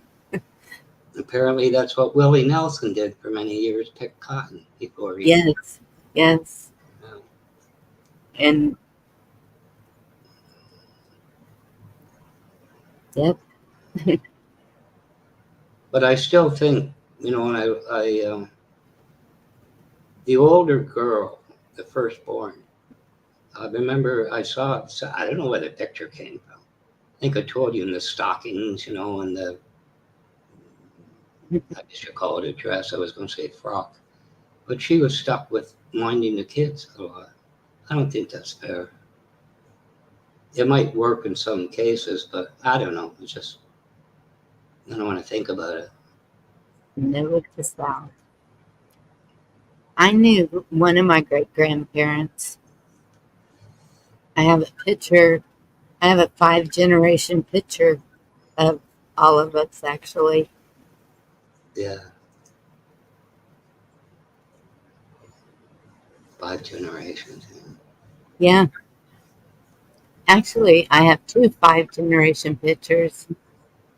But it was it was my grandmother, my mother, me, my daughter, and my granddaughter. Well, And if I went back before I'm not sure about my mother's side. That's very gray. Her father died at 38 from TB. I think the second one did too. But I'd end up in England and Scotland before my grandparents paternal immigrated. So you're not going to find anything. Actually, I think I was telling you, I put my dad's information into Google one weekend and it started giving me all this stuff. What I didn't know was Ancestry was free. And it ended up 1710 Durban, Scotland. But the surnames were different. And that's where it ended. It's very odd, but that's my point. You'd end up, 3,000 miles away. I knew about my grandparents on my dad's side. Where he came from, she came from. Before that, no clue. But this opened it up, but it was still rather confusing. I'm not yeah, sure. Hmm. on my dad's side, I don't know a lot. I know my great grandmother was Choctaw in Alabama, but I don't know about her husband, my great grandfather. And then, but my mother's side, I know my great grandmother was Scottish, and Is that why you're Bonnie? I think so. I think that- And then, and that was her name also. And not a common name. Common adjective, but not a common name that I found. it wasn't when I grew up. I was just talking about that the other night with some friends. When I grew up in San Antonio, I never knew another Bonnie. Never. And we moved around a lot and went to a lot of schools, different schools. But when I moved to the country, to this little bitty 1,000 population town, there were five or 7 other Bonnies. It was a lot. I was like, this is so weird to me. But Yeah, they're not. I think I told you when we moved to Whitby, my wife befriended somebody, Bonnie. I kind of went, that's not, every day. yeah, She had red hair. Strangely enough, I don't know if that's relevant or not, but my great grandmother did. yeah, I don't. well, can't have everything. Well, I've never met a Bonnie. Somebody's knocking on my door.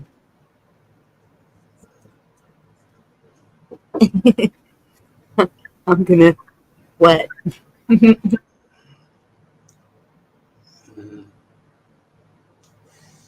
But anyway, I think it's good you put it out there. If it does, it's sometimes hard if somebody close to you kind of says, there's tendencies there. You know what I mean? It's taken the wrong way, like, he, she is not right for you or something, particularly when you're young.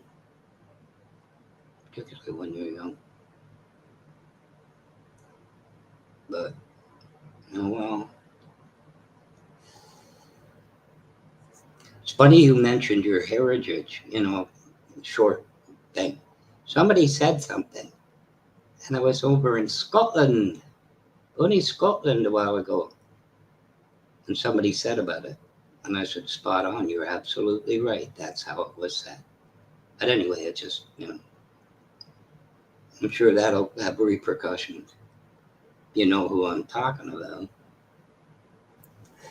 But anyway, you got to watch what you say. I gotta watch what I'm saying. No, I mean in general. you know, you make a statement, certain statements, you better be ready to stick to it, you know. Yeah. And should be interesting. That's exactly what was said. My point is, back to the steps you listened. Oh, wow, Wayne. Hi, Step, Wayne. Sorry. but I don't know. I'm definitely a mix. I know there's English, Scottish, Choctaw, and I don't know what else. And there's this little store in Austin that I found, and um, we went in there, and they have the crests, little, they're little bitty, but they have a crest for each last name. Oh yeah, Hey, Chris, good to see you. And so I got one for each last name that I knew. like the origin of the name. You mean But the surname origin or it's given name? it's just the family crest. Yeah, that Uh, hmm. for is that the surname, the last name, the original last name? Surname. I looked mine up. I didn't care for it, but I guess it was out there. Whatever. It you know, it goes way way back. But Russian, Irish, and Indian. Wow, Wayne, that's cool. yeah, Yeah, lots of surname. Thank you. My mother keeps trying to get me to get on ancestry.com, and because she's got it all on there, but I just haven't done it yet. I don't know why.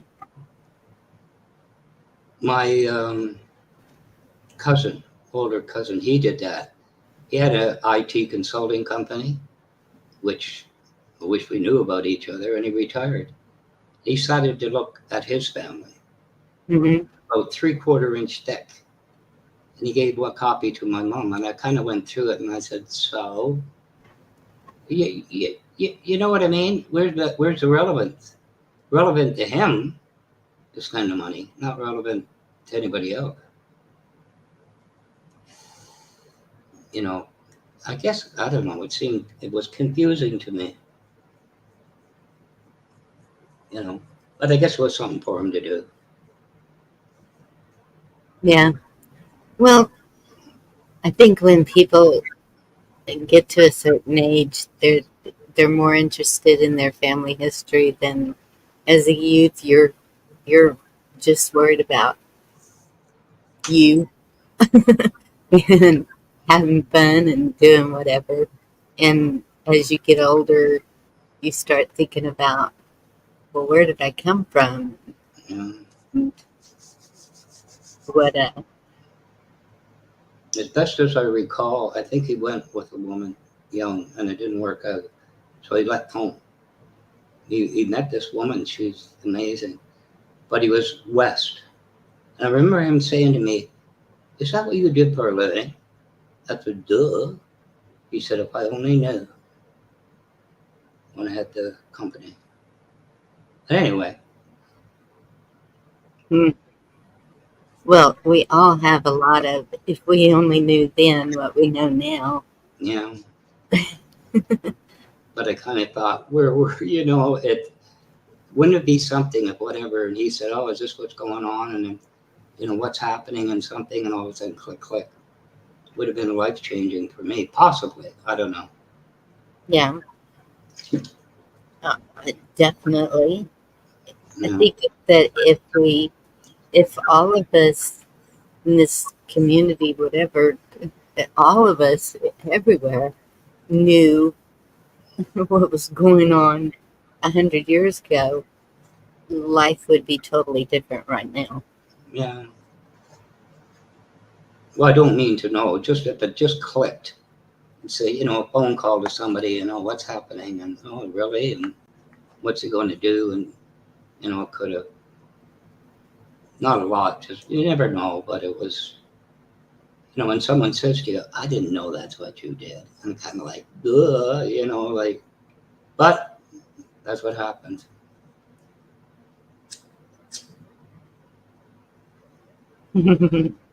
Thank you.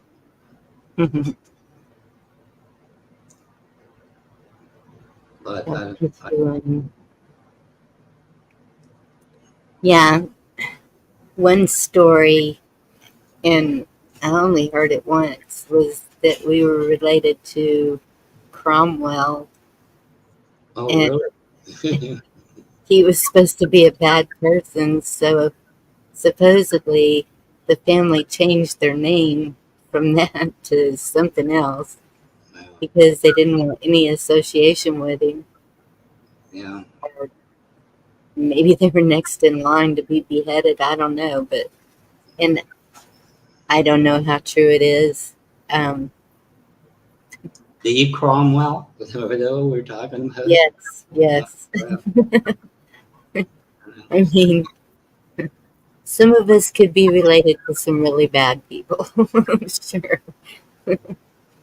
But If I recall right, you don't want to be on the wrong side of Enery.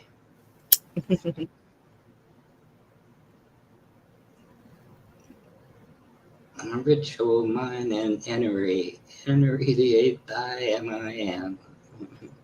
that's why they want our heritage and bloodline. Mm. But that's why.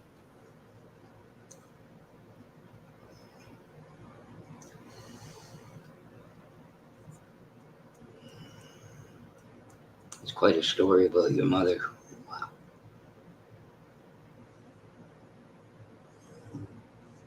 Yeah, she's a fighter. Narcan is used for overdose of narcotics. EMTs have them too. Yes, I know. Yeah. And that it took 2 doses. Yeah.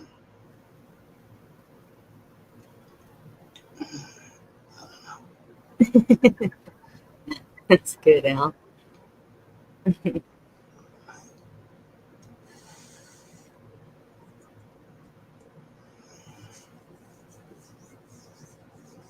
I used to know a guy. I had some relation with him. He was um, 911 dispatcher for over 20 years. I guess more than that now. I don't know where he went, but he's outside of where Graceland is, Elvis's. He's 20 miles east, and they're when you hear it, you know, the odd time you come on panel and you hear it, they all carried Narcan. Yes. Yeah. It was interesting. It's being used a lot these days with the fentanyl coming in. And excuse me. Yep.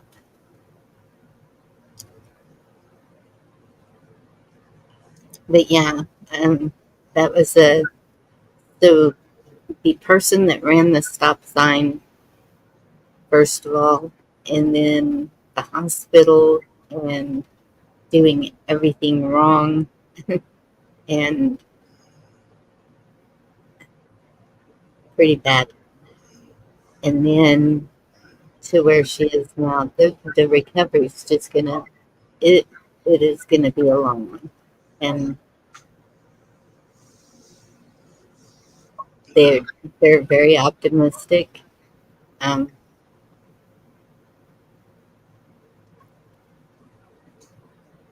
Well, that's one thing, anyway. Yeah. Sounds like she's at a good facility, anyway. But. Yeah. And so what you were saying, the CRT was, there is one that has to do with wires to the heart, but this was something different. It was to get her blood flowing. it was to, it had to do with her kidneys. The full name is cardiac resynchronization therapy, but I Yes, just short. and I had seen that one, but that's not what it was. That's what I said. There's multiple things that they call CRT, and um, this is like dialysis, but not quite. And that's what they were talking about, hooking her up to dialysis. So what happened was when they overdosed her, it started shutting all her organs down, of course, and she has a defib pacemaker, so that pacemaker is going to keep her heart going. But her kidneys, she's had kidney disease for several years, so that was the main one they were focusing on because, and sure enough, she got a UTI, and that's what happens with that. Yeah. But so, I totally blame them that she is not any better because she was after the accident. I wouldn't have even known she was in an accident except that she called me. And so now we know how to get that taken care of. Um, you put whoever you want contacted on a piece of paper or whatever and wrap it around their driver's license. So that's the first point of contact if something happens to somebody. And so that's one thing we've learned. I mean, each time is such a learning experience. And I used to be really horrible with any kind of medical emergencies, anything like that. I would run the other way. And with my mom, though, having to take care of her when she had that tube in her kidney and having to go out there and change the bandages every day and check the stitches and look for redness and it I'm learning so much through her and what she can eat, what she can't eat, how to cook for her. It's just, and I'm glad. I mean, this is knowledge that can be beneficial for others also in the long run. And so there's things that we go through that at the time it seems really bad, but there's something good is going to come out of it. Always. I, from what I've seen. Even, the worst with my dad. Still something good has come out of it. My sister and I are talking again. We haven't spoken in 6 years. And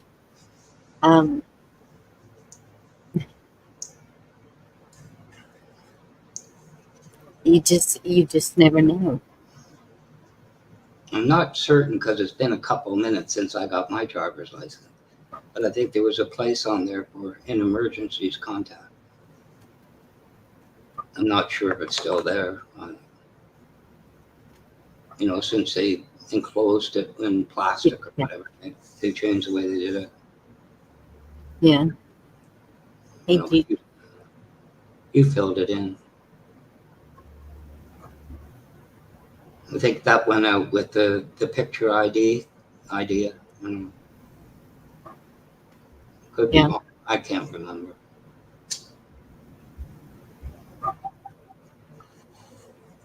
But Blue butterfly, it could be the way you're looking at it too.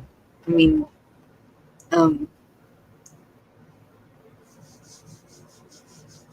don't know. I always try to look for the silver lining, if possible. well, you have to keep in mind with that, though. You do know that, Bonnie. What do you mean? Well, say it's just emergencies and you can't change it. You said it turns out you're ex. It's kind of like, hi, how are you? You know, you don't want them around. Just saying. If it's an emergency with me and then it turns out to be an ex taking care of me, or are supposed to be giving me the help, is that what you're talking about? No, I'm just making it a little funny. You know, you get married in the first few I years, know. you put down your ex, and all of a sudden it's, hi, how are you? You know, I didn't change it. Well, and that's when I learned that I could not depend on my ex for anything medical.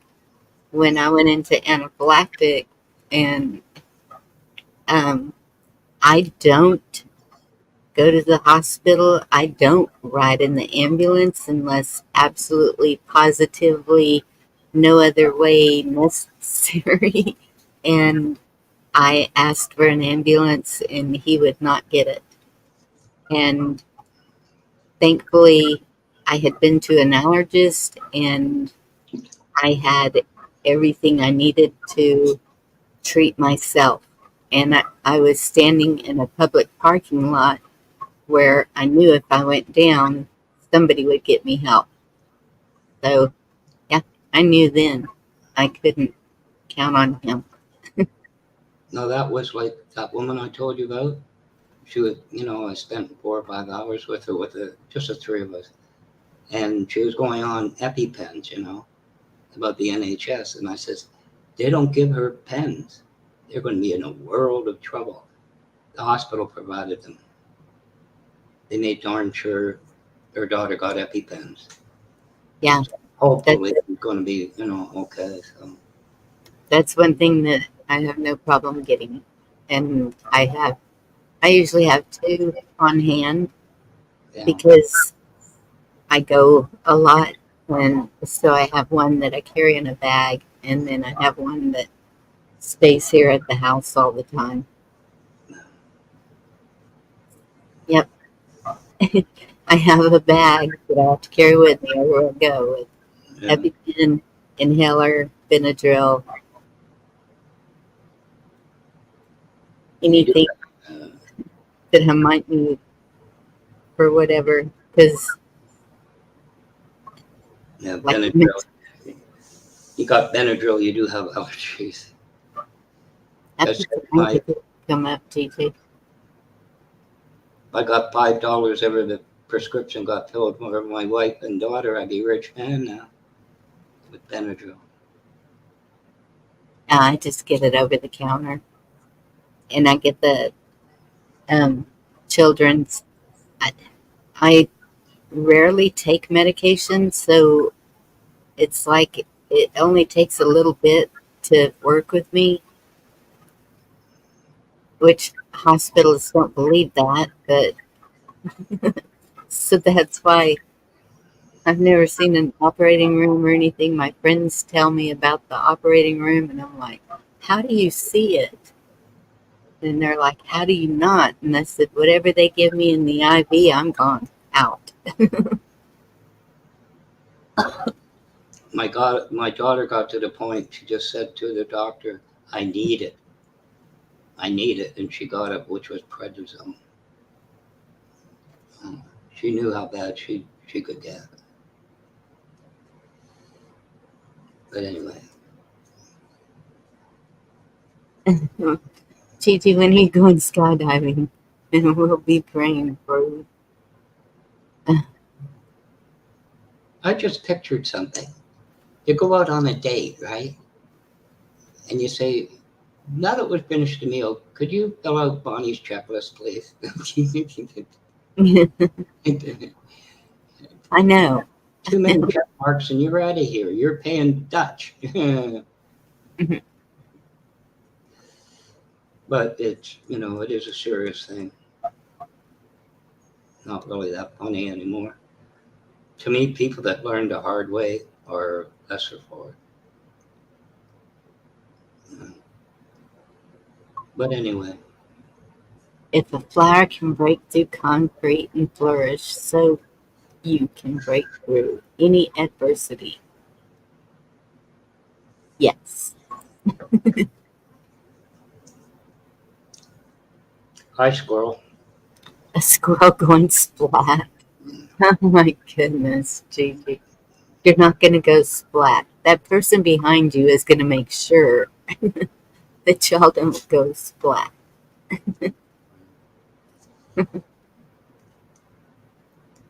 Anyway, like I said, it was a good song. It was just confusing. Yeah, I'm going to have to re-listen to it. See what's what. What's up? Begs the question, do you have her eye color? Who's? Your mother's. Um, She gave me actually, her name and she gave me the color of her eyes. I don't. Quote unquote. That's how the song went. Because my mother's eyes are blue and my father's are brown. So, You got brown. no. Yeah, hazel. You can, Mhm. like, sometimes they'll look blue, but, well, I haven't looked at them lately, but used to, you could see the brown flakes in the blue. It was kind of cool, actually. One of my friends, she has the most unique color of eyes I've ever seen, and they are so pretty. And it's a amber, like a amber whiskey color. They are just it is just so cool looking. It And wasn't me. I didn't do it. you have to do change when I'm mad, when I'm So yeah, how is everybody? hanging in there. How are you doing? Not too bad. Out here playing in traffic, dealing with the stupid people. But I'm about ready to park here for the night here in about 5 or 10 minutes.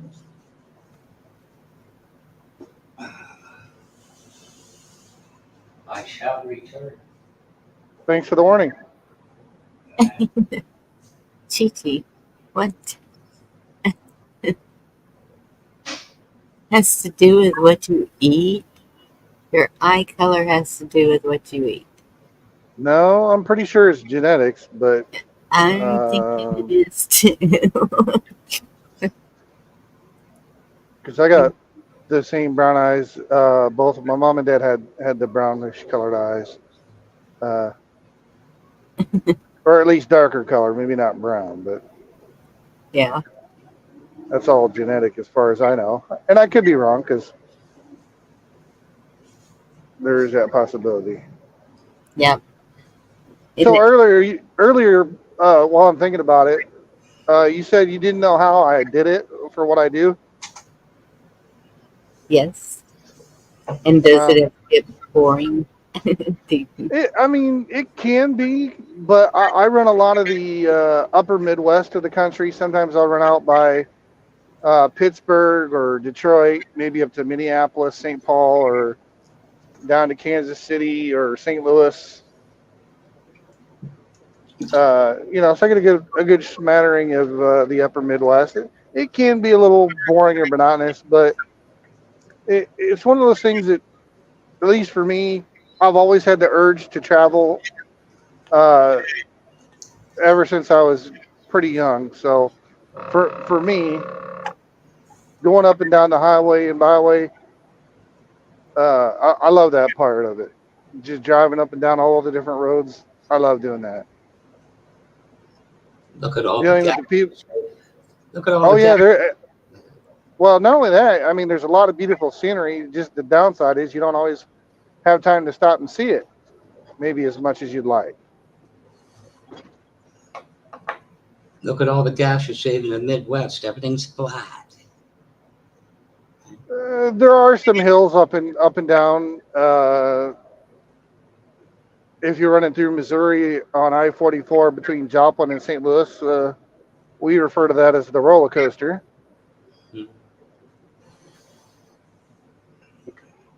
St. Louis? So between St. Louis, if you go south, if you head southwest out of St. Louis on Interstate 44 towards, like, say, Joplin, Missouri, or Oklahoma City, Right. most of Missouri, between the western side of the state and the eastern side of the state on I-44, is got a lot of hills up and down like a roller coaster. Hmm. So I we call it didn't the roller coaster. know Oklahoma had any hills. Uh, I thought Oklahoma and Kansas were really like flat. Oklahoma, Kansas are fairly flat. There are some smaller hills. Most of the super hilly stuff is in Missouri. Yeah, with the Ozarks. Yeah. Yeah. But other than that, no, I mean, sure, like I said, some of it can be monotonous, but I enjoy the traveling part. So for me, I'll do it till they tell me I can't do it no more. But it's definitely a lifestyle that's not for everybody. No. Not everybody's cut out to be a trucker, just like not everybody's cut out to be a firefighter or military. Yep. Not it's not for everybody. That's true. You Well, should try playing house league hockey with them. Playing hockey with who? Teamsters. It's an experience. Oh, I'm sure it is. They probably play dirty. Would be my assumption anyway. Let's just say I decided to stop. I was very young. I was in my 20s. I mean, I never really played hockey, mostly because I can't ice skate. I have no idea how to ice skate. yeah, I've never done that. But if it's like when I was younger, if it was like a rugby type, rough them up type stuff. Oh, that I love that kind of stuff. I would do that for fun, just to kicks and giggles, as they say. Let's just say they took things too seriously. Oh, I'm sure they did. And the wrong things not.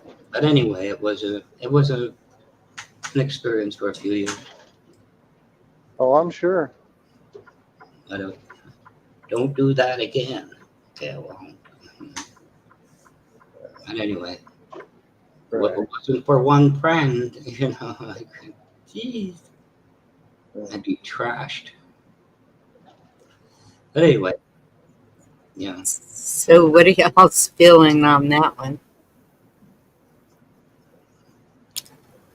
What are we spilling? I said, what is your feeling? Gigi said, hope y'all are ready for the first woman president.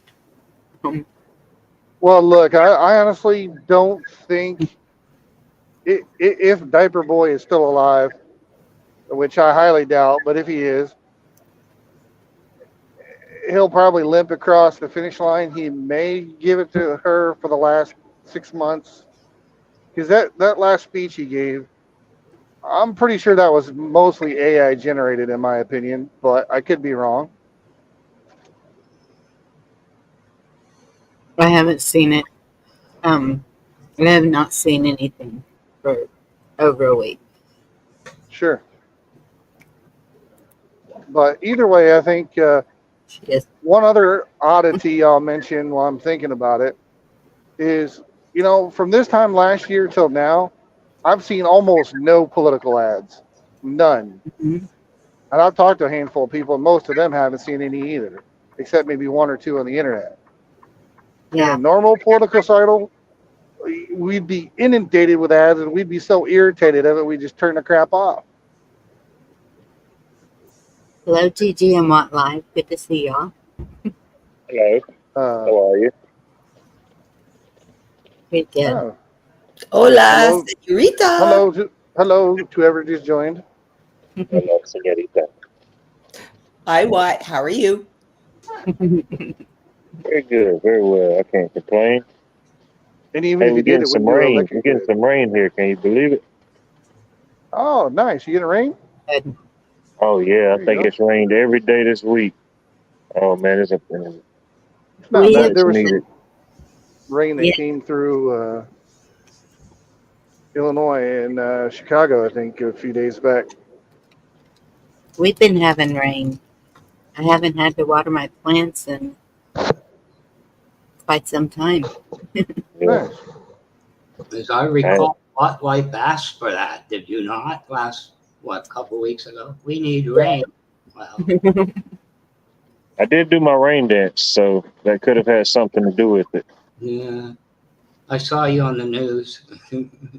Yeah, it was kind of a thing. I didn't know it was frowned down upon. I thought you could still do that, but obviously not.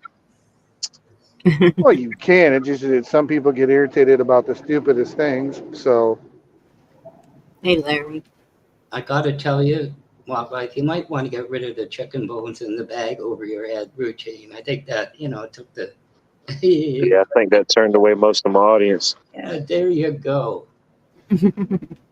Yeah, I learned, live and learn. Mm. Biden oh, grew that's 4 inches today. We've been getting plus. quite a bit of rain too, most days, 60 to 95%. Yeah, but most of the time, you usually need to get a bit of rain in it anyway. So that. One thing I haven't seen, when it gets so hot that it just sets them off. You heard one Yeah. big bang and that was it. Usually that's the entry point to, run because you're going to get wet. Not lately, Yeah, sometimes. but that's what I used to have, Bonnie, when I was young. A lot of them. One big crack, and you knew you got, get out of there. The summer storms.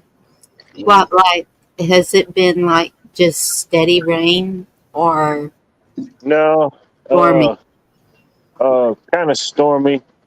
Most of the week it's just been hour or two, slow, steady, soaking rain, and then like the day it started raining here about 4 o'clock, and it's been raining on and off since then, and then it rained last night. But no devastation or chaos, just much needed soaking rain. Good. I was gonna say, as long as it's not overdoing it with the rain, that's usually good. Oh no, the umbrella salesman is loving it. But I will briefly finish the thought I had before we go back to the rain. With the political ads or the lack thereof, it's almost like they were planning on not having a selection. If you get what I'm saying. Yep. I could be wrong. That's just my opinion. No, we've talked about that. That it's been really quiet as far as ads and. Yeah. Well, and then of course there was the it's been super quiet, and there's been the event from last week. Yeah. So I'm not sure how it's all going to play out, but I get the distinct impression, as the old saying goes, business is about to pick up. Cool. But again, I could be wrong, maybe not. But For the trucking industry, business could be picking up. it is somewhat on the pickup. But no, I mean, when I say business is about to pick up, I'm referring to the proverbial poo hitting the proverbial fan. Oh. Situations. Yeah.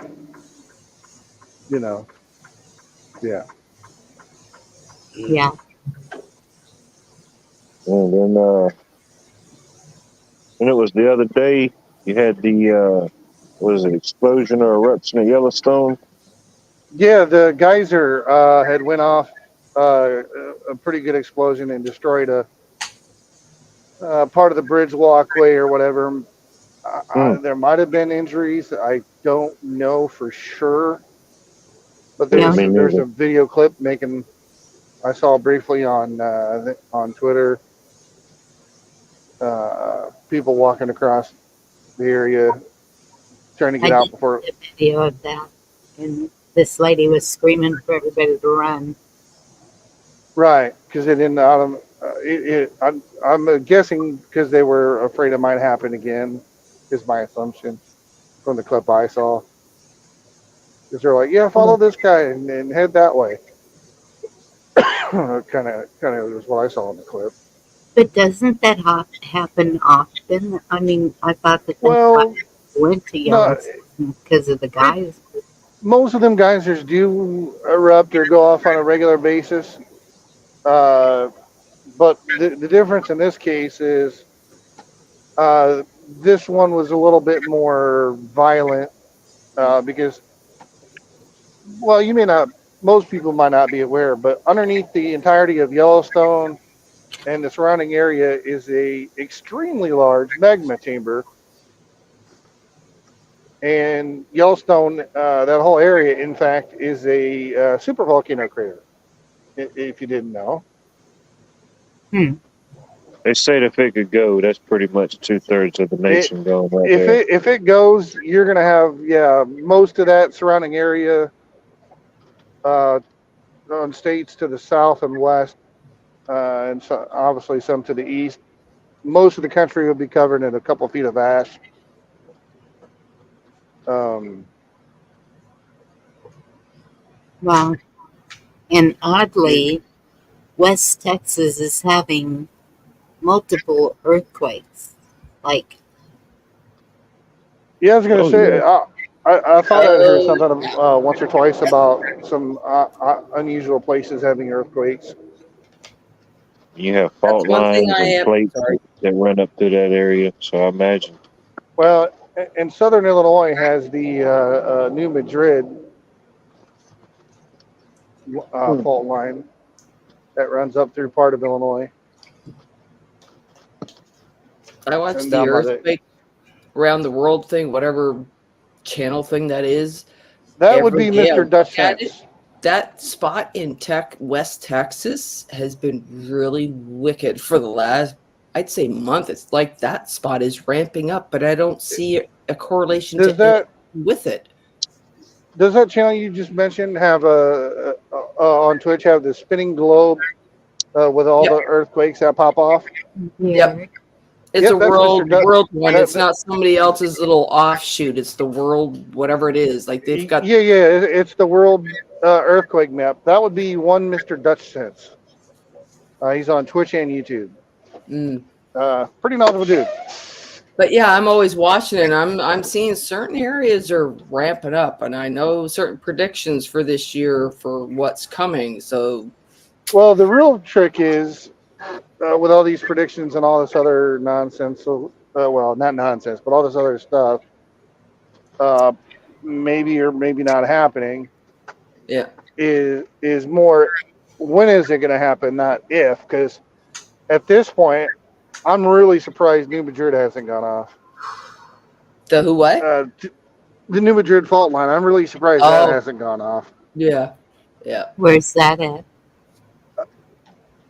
Southern, it runs where Illinois, Kentucky, Missouri, and Tennessee run together down at Southern Illinois.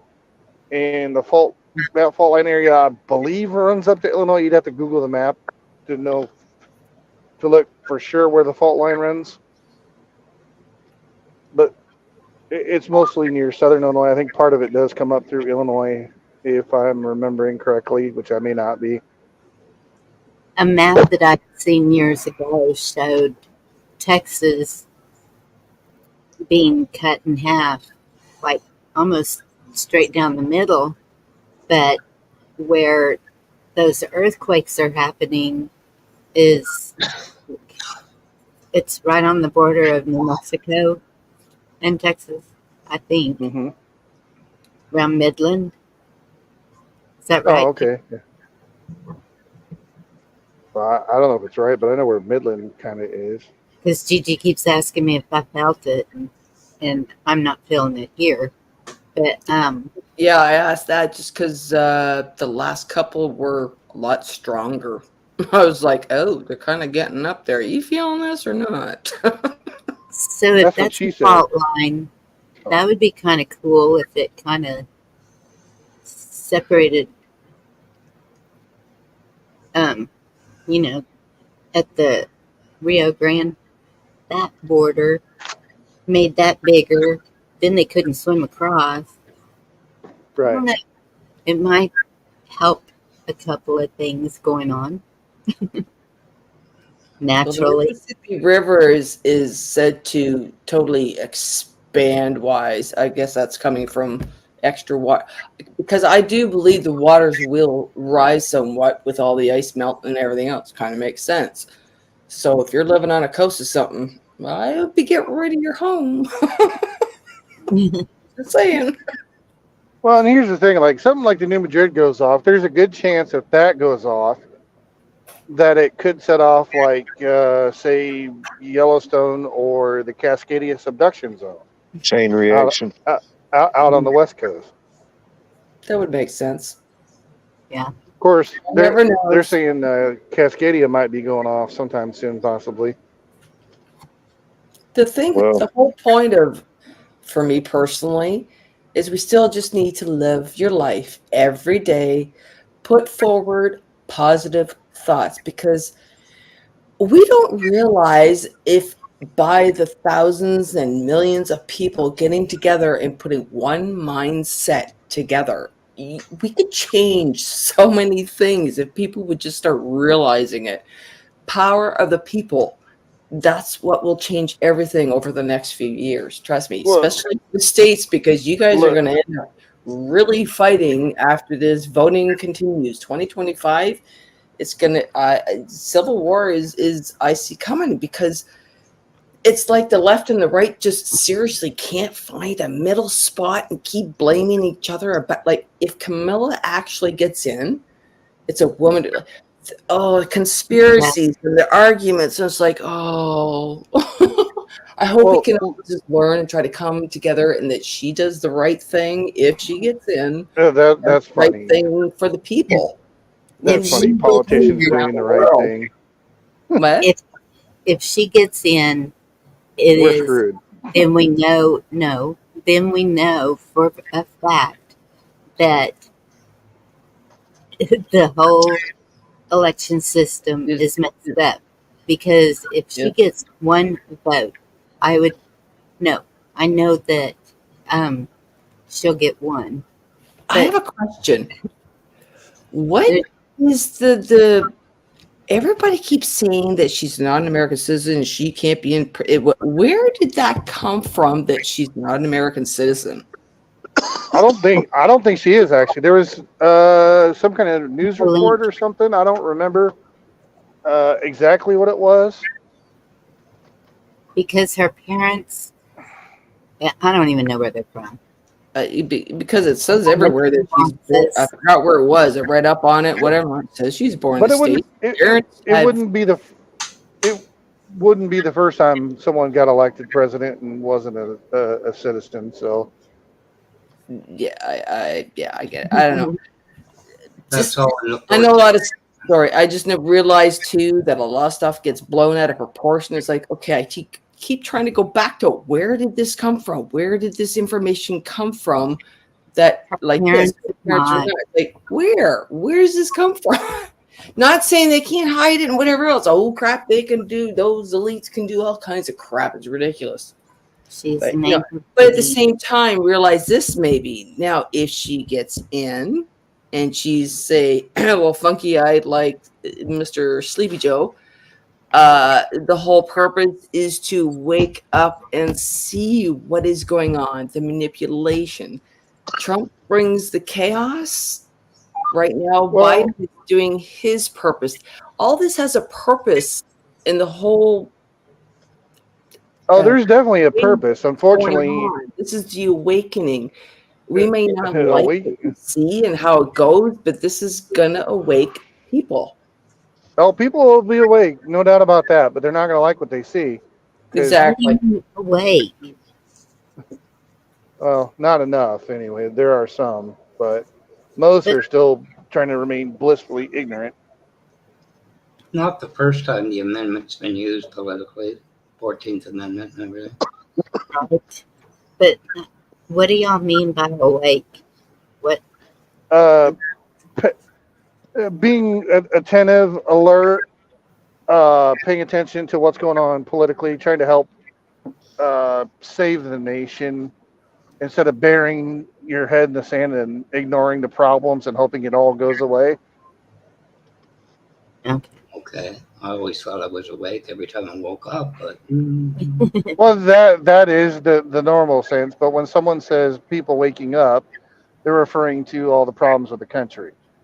I know what it is. I think it has something to do with all the pot on the markets, but there you go. Only Sure.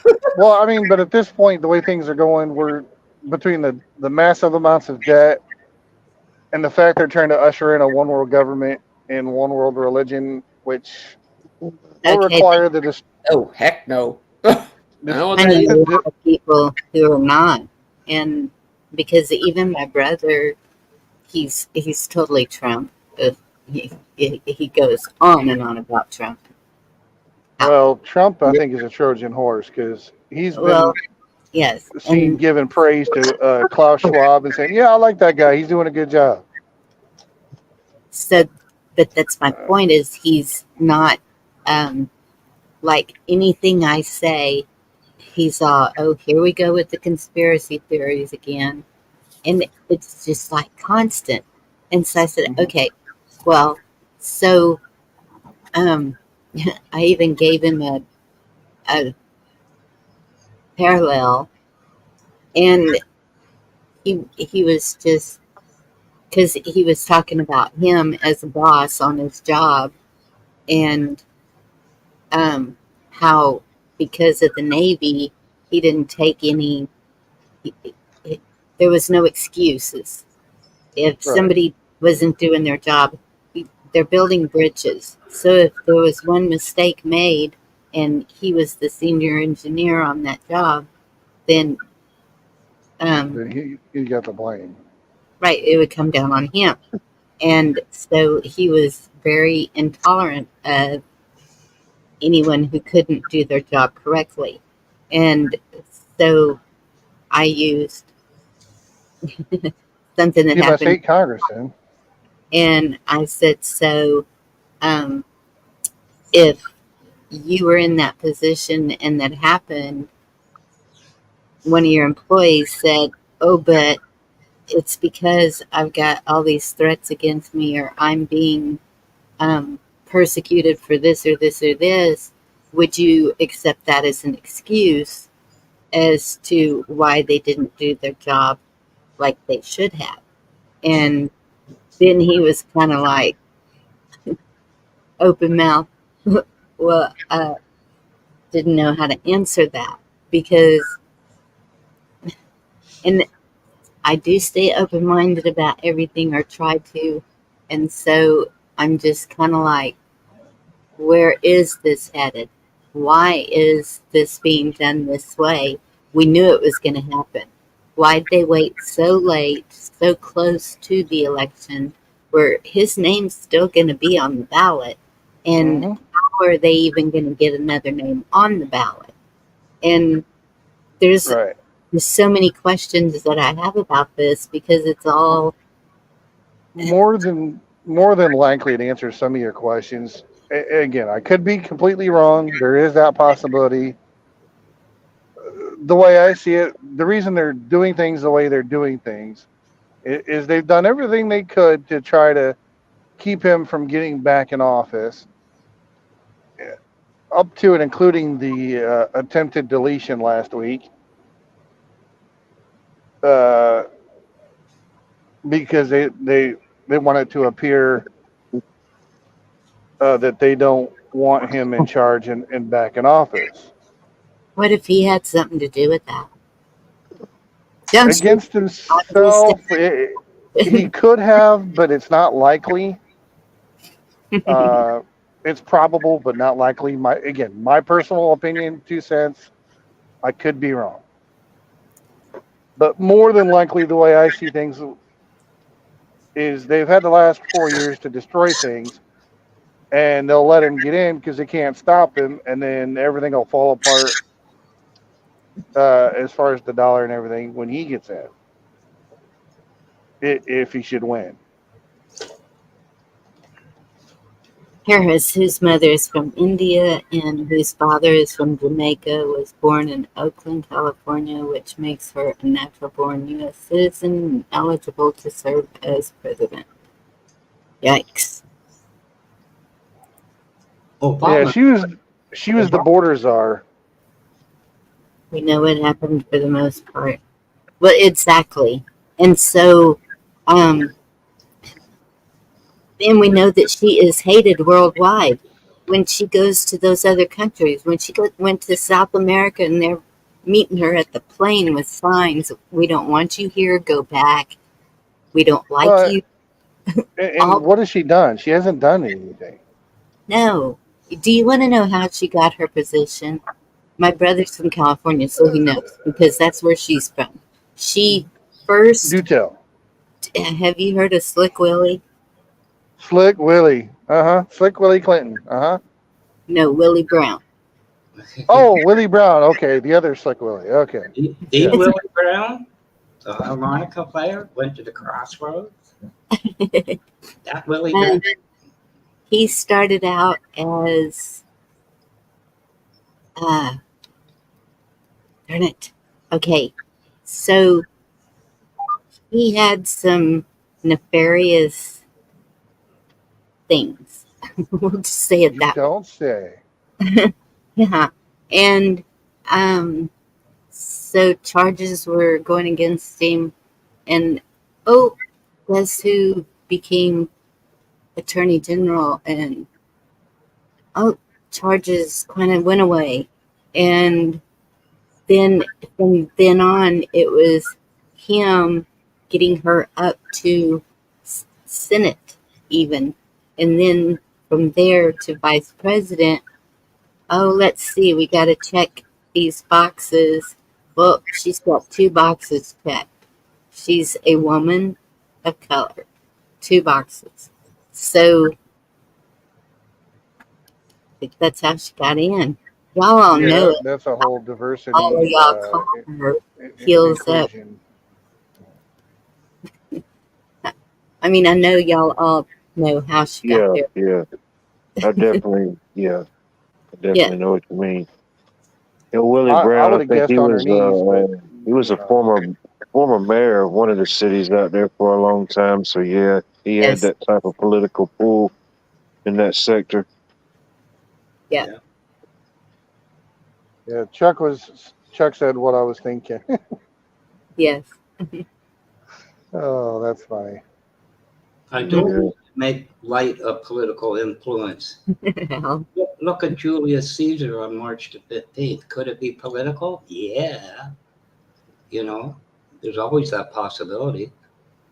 Did you hear about the cancellation, the theory about JFK with the cancellation of the Avro Arrow? He got John F. Deacon Baker elected to get rid of it. And once he got rid of it, he lost the election. There's always a theory. There's always that theory. Well, it seems so totally every single thing kind of like Godfather-ish. Y'all get my meaning?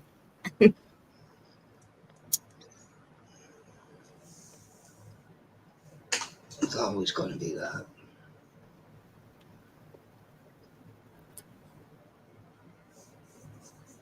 Yeah. No, it's not. That's what we got to stop. It's inherent in politics, to me. You think? Yeah, there's nobody coming in and saying, I'm going to do a great job, and I'm not going to do this, and I'm not going to do that, and I'm not, If it got feathers, it walks like a duck, quacks like a duck, it's probably a duck. Well, Yeah, and both parties, no matter what side of the aisle you're on, they're all on the same team against us, the people. So exactly. They're politicians. That's what they do. Well, there's no way she can win it. I'm just saying. We know if she does that, that's it. I mean, that would set off a whole keg of well, kaboom. I don't think there's any way she can win, and I know Obozo's not really keen on endorsing her, so they She's may had try to throw someone else on the ticket in place of her. she's had lower poll numbers than Biden has all the way through the Oh, whole I'm fourth. sure. Do Heck, you I think really? Biden's probably got about the same rating as Congress does, or lower even. Lower. Sorry, go ahead. Do you seriously think the United States of America is going to elect a woman as president? Think about it. It was supposed Probably not. to in I mean, it could. Sorry, go ahead, Miss Bonnie. What were you saying? It was supposedly close in 16. Well, I heard something about that, what Obama said to Hillary, because Hillary, I don't know, tried to rag on him. He says, I'm ready for that phone call about World War III or whatever, because I'm up at 3 a.m. I got to go pee. She tried to, come at him about his age and all this stuff, He Florence, laughed. great.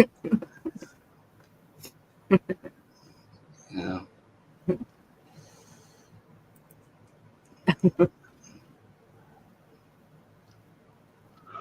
But that's what it is, politics.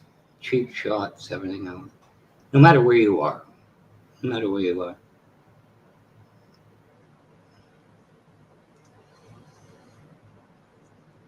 And that's the truth. I know, interesting times for sure. And I never thought I would be looking at politics the way I do now, and looking at everything the way I do now. And I never even would have looked at it if I hadn't have been listening to all of y'all.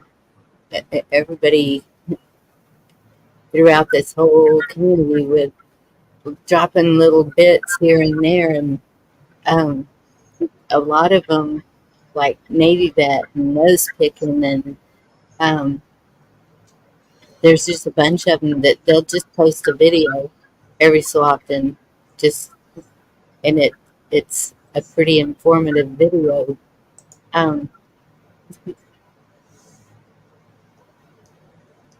It's just like, wow.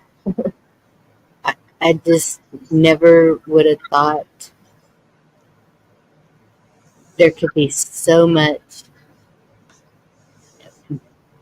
whatever we want to call it, evil, corruption, just so much that's been going on for so long. Like I said, Julius Caesar. Yep.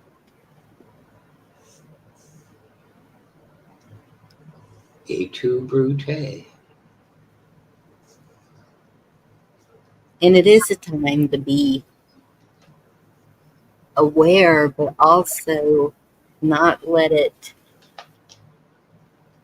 consume you, not let it take your joy of life away, not let it.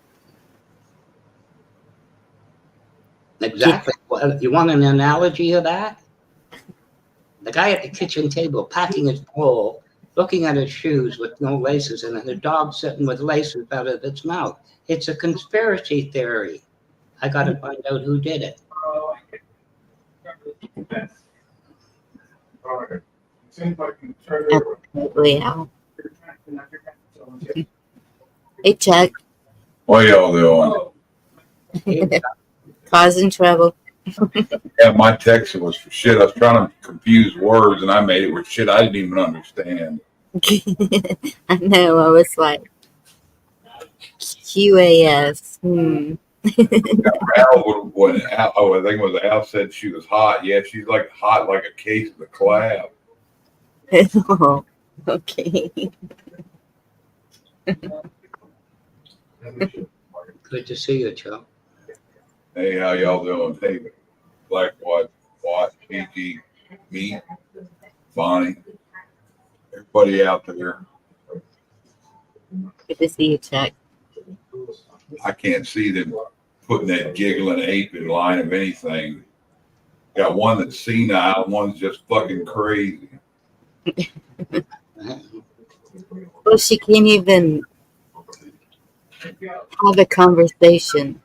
It's just, She's got that dingy, evil, goofy laugh like she doesn't know any better.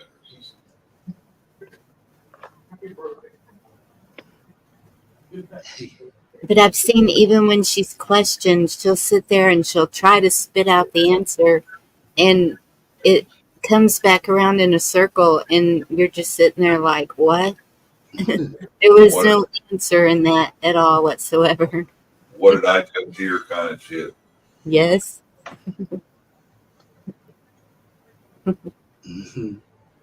Her and the Hooters girl both don't have a damn clue.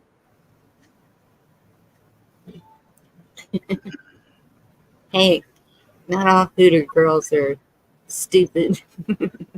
Well, we got one in Congress that is.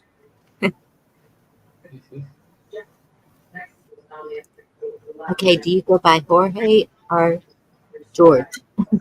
It's good to see you.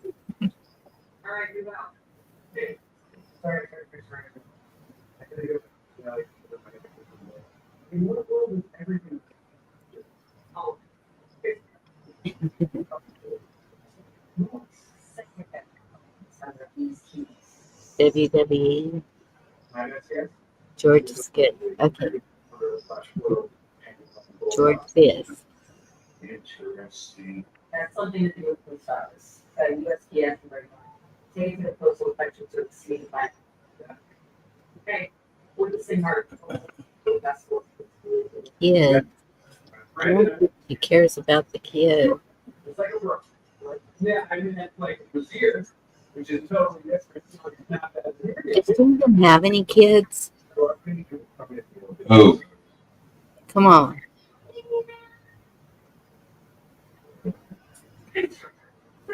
I don't know how to answer that without sounding disgusting. So Okay. I've just never heard of any. Is that about Kamala, you mean? Howard? Yes. I can't take it from hiding it from 10 anymore.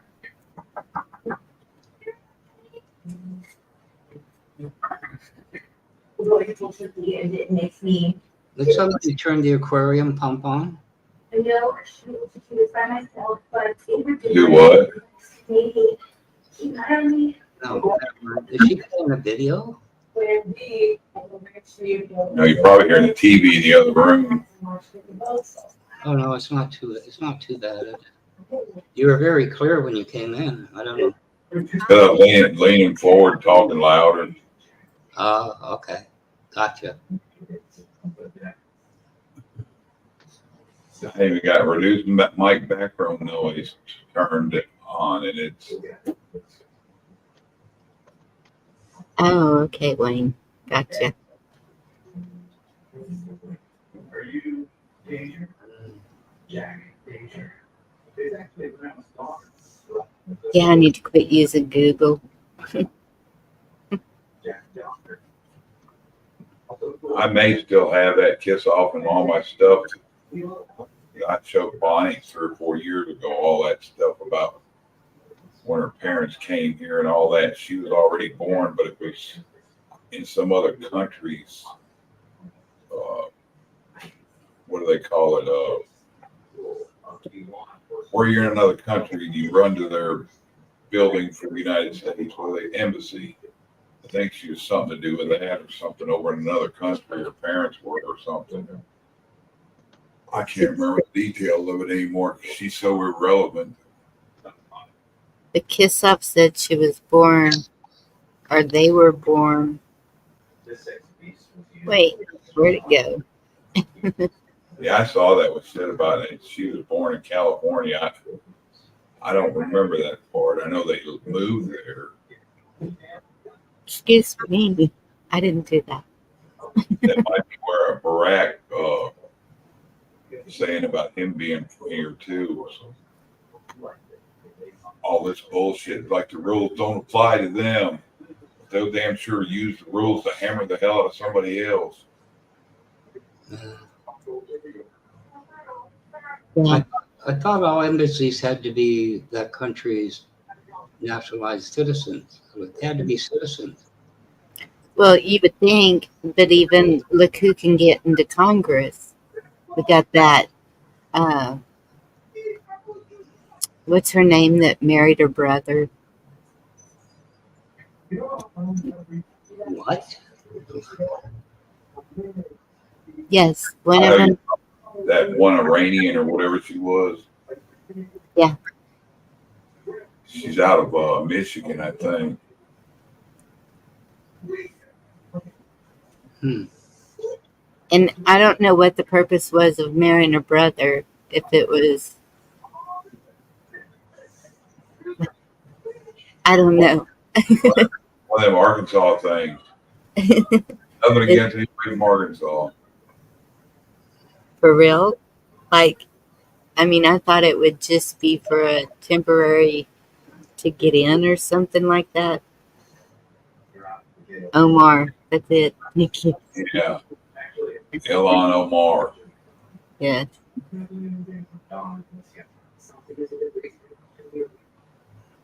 So, Chuck, what do you think of what was rain dancing outfit? I find it very becoming. On a what? His rain dancing outfit. Apparently it works. It's been raining all off here for a week. Really? Yeah. Pretty well everywhere. Yeah.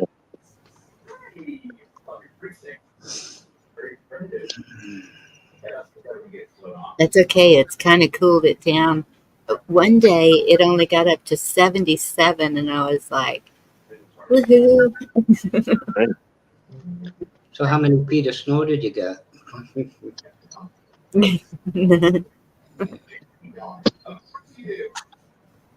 Yeah, we had a few 90-degree cold fronts come through. That wasn't too bad. Yep. I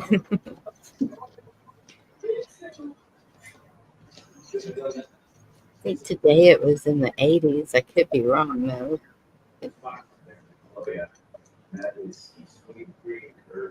Do you ever find when you get a real hot spell, you put the fan on and it drops out 10, 20 degrees and you still need the fan on? Yeah. It just, That muggy air just lingers. I don't know. It's weird. Excuse me. Oh my goodness. Wayne was 119 today. Oh, wow.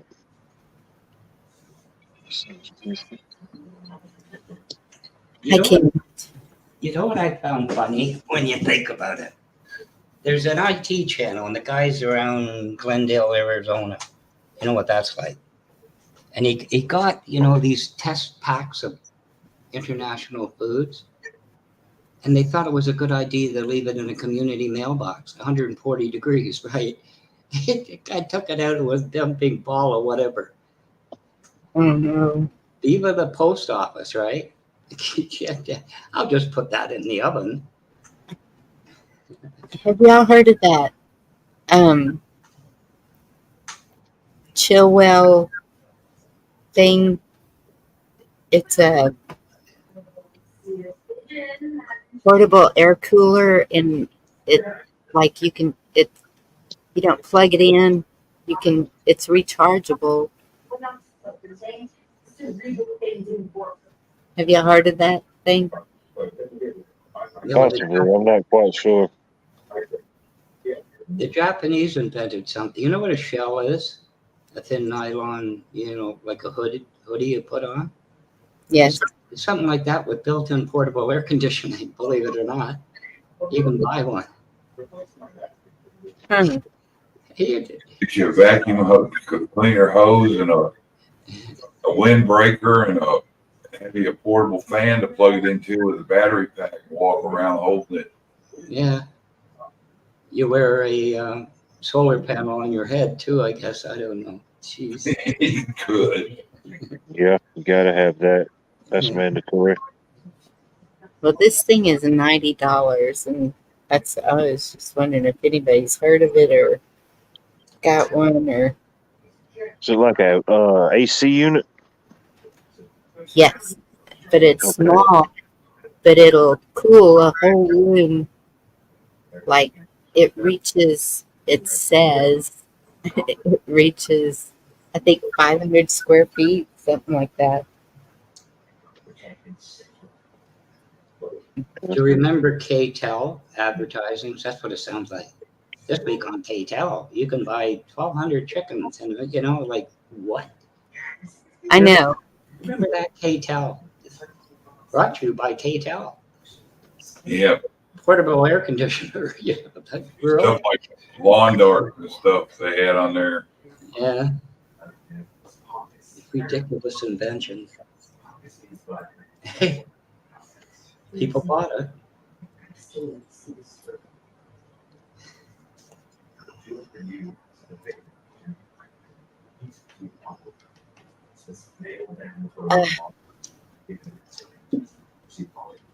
What's the brand? Oh, I just made it go away. Chillwell. It was called Chillwell. Chillwell? Why not? Isn't that based on a chemical reaction and air going over it or something? It does. It shows, it's got these components in it, and then it shows the hot air going in and then cold air coming out. Has different settings, so you can. But no idea how it works, right? Ever get Freon on your skin? You don't want it. No, you don't. Or propane either.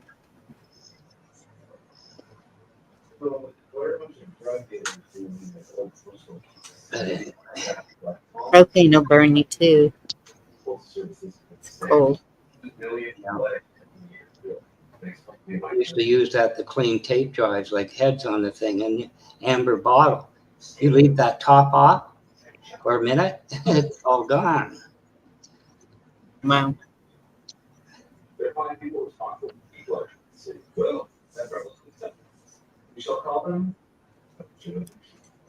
I was just wondering, because it's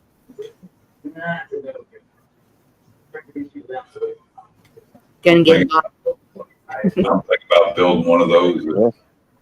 You take an ice chest and cut 3 small round holes in the top on one side and one about 4 inches round in the other. Put a small fan in one end, and 3 short pieces of PVC, probably with a 2-inch PVC with an elbow in the other, and have just freeze milk jugs of water. Stick your milk jug in there and run that fan through there and blow it out when the milk jug thaws out. You take it and swap it out with another one out of the freezer. Just for a fan. Yeah, and I've seen that done, but if you don't have power to make ice, then you're in trouble. And that's why I was like, I've seen a couple of the advertisements. There was one, this college kid invented something that would cool a big space at one time, and it worked good. I need to get my little start of my solar panel thing going first, get it up where I have enough to run something small. And that'd be the first thing. You power out. Okay, this will cool off one room. Everybody can cluster up in one room. Yeah. I keep passing up deals when I had the money. Somebody over here not long ago had like 20 or 30 solar panels, and some other stuff that it was new, but it's been sitting around for 5 years, stacked up. It's new, but out of the box, but unused. Yeah. And hell, they didn't get what they wanted. Like $30 a piece for them. They were the big one. I forget how many watts they were, but I figured about 5 or 6 of them and set them on a small inverter. Hell,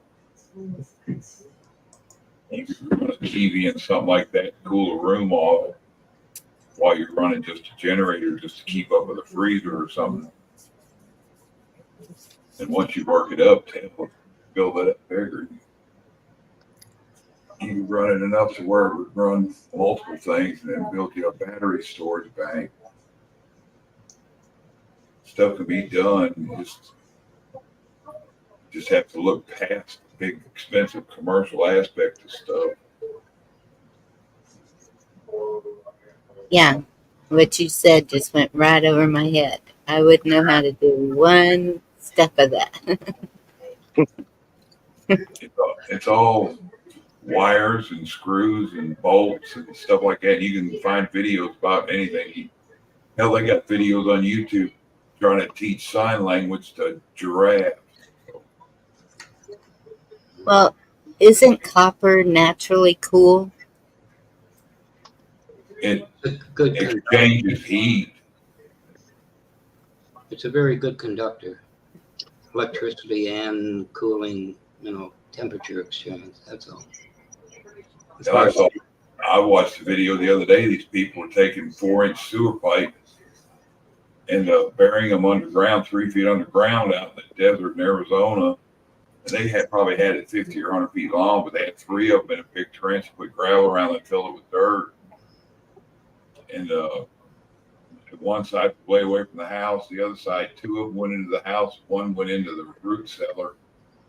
And somehow or another, it would exchange air, push air through them pipes, and it would, without having a fan hooked to it. And the 100 feet of underground tubing, it got like 60 degrees. I think the guy said how deep he had it stayed about 60 degrees. So it had a constant 60-degree air blowing through them. And that was PVC pipe? Yep. Excuse me. And that's what Carl keeps talking about. Digging down like a foot or 2, and it's a constant temperature, and then like that would be a good place for a root cellar.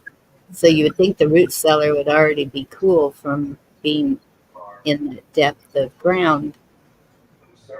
It might have been an airflow thing. I don't know why they did it. Yeah. Well, learning from my closet, when it gets so hot and there's no ventilation whatsoever, so then that's how the mold grows. You got it. Yeah. I remember we had rented a house and it didn't have any air, and the windows were little and they were up high, and thankfully it had wood floors. And I remember me and the kids laying on the wood floors because they were cool, but also we had the tub full of water, and every so often just close and all, get in it, get back out, just to get through the heat, because we would hang out in the grocery store. We would just walk through the aisles for a couple of hours just to be in air conditioning for a little bit, because it gets... Talking about easy ways to do stuff too. I don't know how many people on here are aware of it, but on your charger cord, your USB charger that you plug your phone into, Yeah. you put the USB end off of it. You have to look up, see, I forget which one of the wires, if they're colored or what, if the one's a positive, one's a negative. And you just take them and you find a copper rod and a steel rod or a zinc rod or whatever you have. But one of them, they got to be different. You stick them in the ground outside about, 6 inches, a foot deep. and you can connect that wire to the tops of both of those, and that's enough electricity, and that would charge a cell phone. Just working off of the ambient energy that's running through the ground, through the air. You could do the same thing with things sticking up in the air.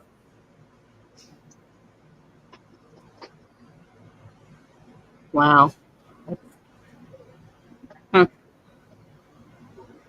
That's some Nikola Tesla shit. But Yes.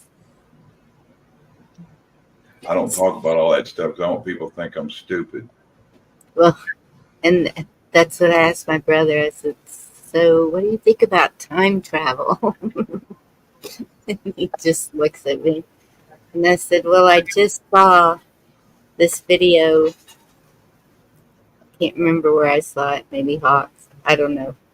And so, like, Trump's uncle somehow has the Tesla papers, and in the 1800s there was these 3 books written, the traveling times of Baron Bump.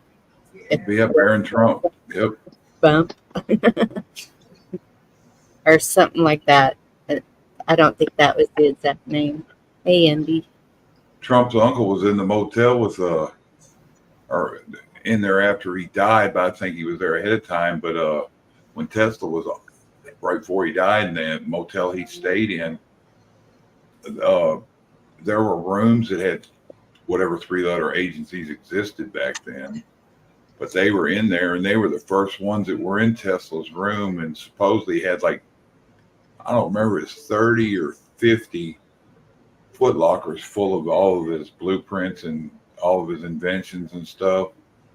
Yeah. And they only ended up finding 12 or 20, something like that. 3/4 of all that stuff come up missing. They said it was all rifled through. He had a safe in the room that was open. And that Trump's uncle got his hands supposedly on that stuff. Yeah. Aw. Thank you for coming up, Wildlife.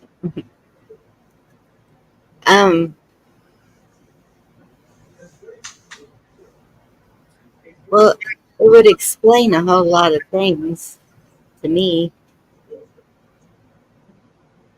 Hey, Andy. If there actually is time travel. Did you know even way back then that the hotel that he was staying in, I forget the name of it now, but even back then there was tunnels underground that went all through the city. It was big enough for multiple people to walk through. Hell, probably big enough you could drive a golf cart through and still have people be able to walk around the golf cart. But underneath that hotel, it had I can't remember if it's a generator or what it was they had in there, but it was big enough to run the whole motel and other buildings around it. They said, ain't it kind of a coincidence they had all that technology back then and had Nikola Tesla stay in there? Because I watched the video of all that shit that's still down there, and they said, as far as they know, it all still works.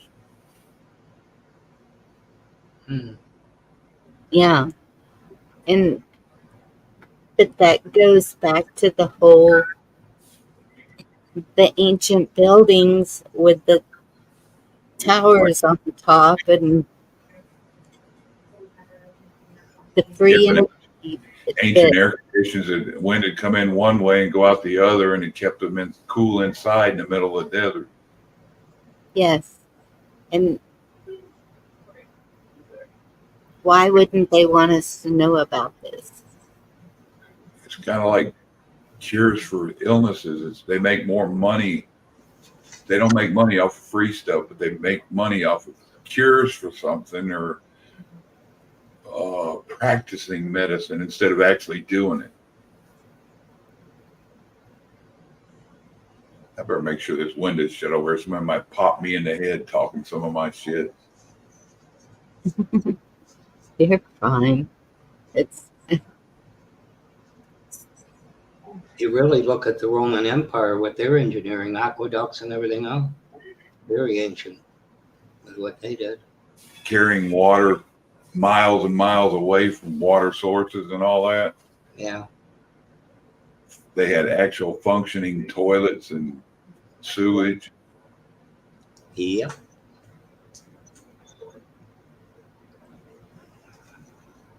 I think some of them had natural gas, and some people even said that they quite possibly suspected the copper top buildings and stuff like that, if they had, when they had any of them on top, that they produced their own current. But I don't know about all that part, but it could be. That's why you got to watch the sulfur content, as I understand it, poisonous. Yeah. Yeah, and vibration, frequencies. It all connects, I think. Yep. But on that note, I gotta go to bed. It's way after midnight here. I've been up since like 7 Well, wait a minute. When are you going skydiving? on Saturday morning. This Saturday. Mm-hmm. Okay, we will keep you in our prayers and let us know that you're okay. Will do, no problem. I will have my expensive video to prove it and show. I'm sure it'll be fun. My hat's off to you, Gigi. I can't see jumping out of a perfectly good airplane, but I can't see getting in a perfectly good one in the first place. So, I just have always wanted to do something up in the air, whether it's skydive, hang gliding, something. I just want to be up there and have that view from way up there looking down. Just, just once. My daughter's more of a daredevil. She's done other stuff and she chose this one. I'm like, okay, that one I'll do with you. Okay. y'all should have started with bungee jumping. At least you're attached to something. No.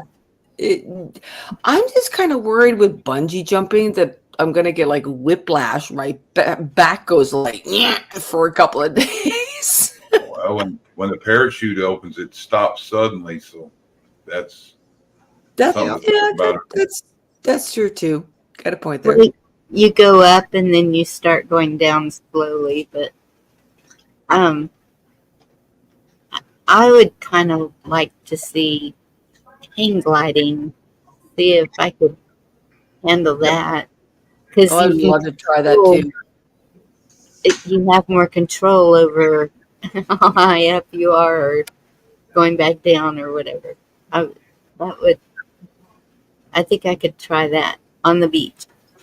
I'd want to be on the beach. When I was a kid, I fell backwards over a 3-story roof. Any of that stuff, I wouldn't have no control, even on the bodily functions. No. It'll be an adventure. It'll be the longest minute of your life, really, and yeah.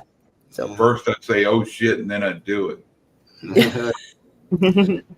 Well, I had to laugh because I thought it was the type of idea where they open up the door and, because I'm attached to somebody, obviously, and we just kind of jump out. No, apparently we're going to kind of put a foot on a ledge, whatever, and somersault out. I was like, oh, okay, good to know. Cool. Fuck me. I like to do that. The person I was doing it with, my wife just left me and my kids this morning, and I'm like, oh my God, get me off of this. Yeah, really. All right, all. Have a great one. Love you a bunch. Mwah. Stay safe. Bye. Positive. Take care. Crazy woman. You know what my granddaughter did when she was younger? She got some sort of a thing to someplace in South America. Can't remember. She did that slip riding. You put the cables and you put the wheel above you, the harness, and Yeah, no. But my daughter, she loves to do the, oh my goodness, what's it called? When you shoot across a cable up in the air. Y'all got to know what that is. The what? The tape? What? When you go across on a cable. Oh, the cable. Slip riding. That's what I was talking about with my granddaughter. Slip riding. I think they call it something else. But anyway, that's she called it. I don't know. yeah. The girls love doing that. Yeah, when you go. Line, thank you. Lauren got it. Zip line. Zip line. Yeah, that was it. She was going through the canopy of the jungles, down in South America. Oh wow. Something about the school, some sort of a. You talking about that thing where it looks like they're laying in a hammock like thing, and it's got wheels on it, and they roll them on that cable? Yep. Yeah, that looks like you're free falling sideways. Some of it. Yeah. There's no handbrake. Yep. I have a friend. Apparently, there's a really high building that they let you jump off of like that. I guess it was bungee cord. She had a harness all over her, but it was like, no. Why would anybody want to do that? I just can't imagine. Are you familiar with the CN Tower in Toronto at all? No. One time that was in the 70s. It was 30 years later, the concrete's still drying. It was the world's tallest building. And they put a rotating restaurant on it. And they also put plates in the floor. It's almost a quarter mile high. You do not want to stand on those things and look down. Yeah. They had a thing, Sikorsky helicopter came in to put the communications tower, the last part on it. And the only ones that would do that were Native Indians, go up that high. It took them about 2 or 3 weeks to get that thing down and bolted. Yeah, that's kind of way the Hemisphere Tower is. The restaurant spins around up on the top, and used to be. I don't know if it's still like that because I won't go back up in it, but you could go outside and there's a railing. It's not a great railing, but and look all over the city of San Antonio. I think Seattle has a Space Needle, don't they? I think. The only thing that beats it is in the MRI's Republic now. They built the tallest freestanding structure or something. I don't know. I don't know. I don't do well with heights. The elevator is glass, but you go up in it, and I stayed facing the doors so I wouldn't have to look out and see that. Well, they used to have a charity event where you go up the stairs. All the kids, school kids, go up the stairs for charity. You can imagine how long that took. But anyway.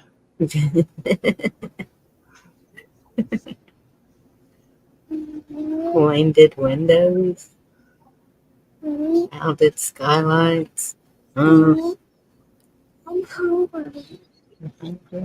Okay. Daddy's already go to go turn off. Yeah. That's why I built the bed for. Well, it sounds like it's that time. Popcorn time. I can just see Gigi. There's an uptrap when the chute opens. It is dramatic, Yeah. It's not easy. Anyway. Not something I do. Not something. It's an experience. I mean, I can see the rush of adrenaline, everything. So I wonder how many of the people attached to you and the person they're with get married. Just curious. I'd rather drive a top fuel rail and hope that the chute's open than that. At least it's on the ground. Oh goodness, Indy. Last stream until September.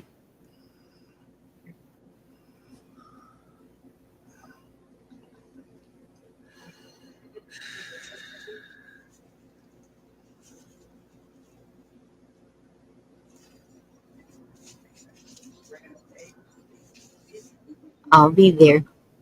And that's tomorrow night.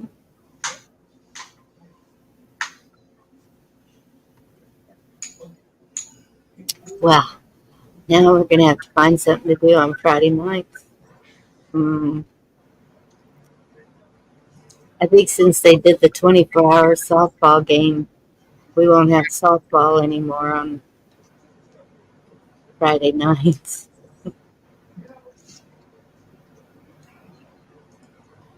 We could always go to Gigi's and watch her get ready for Saturday.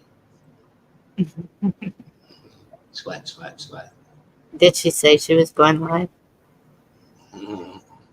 No, I mean, isn't she going Saturday to bungee jumping around? Yes. Well, Friday night, see her having second thoughts, maybe.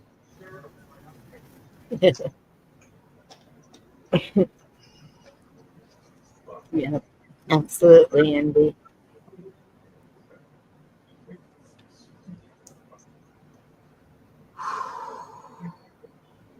All right, y'all, I'm going to close this one up. Thank you all for coming in. You fixing to close it out?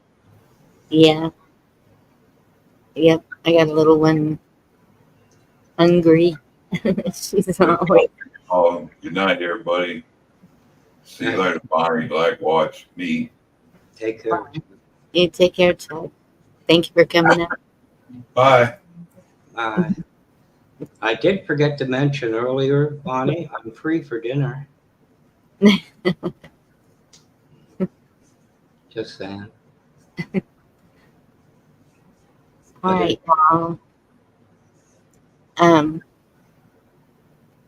Have a blessed night and hope to see you at Indies tomorrow night.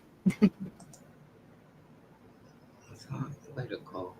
And I'll be around. Mom is, they say she's slowly getting better, so Can't find a button. now just keep praying. God bless y'all. Have a good night. See you next time. Love y'all. Way to go.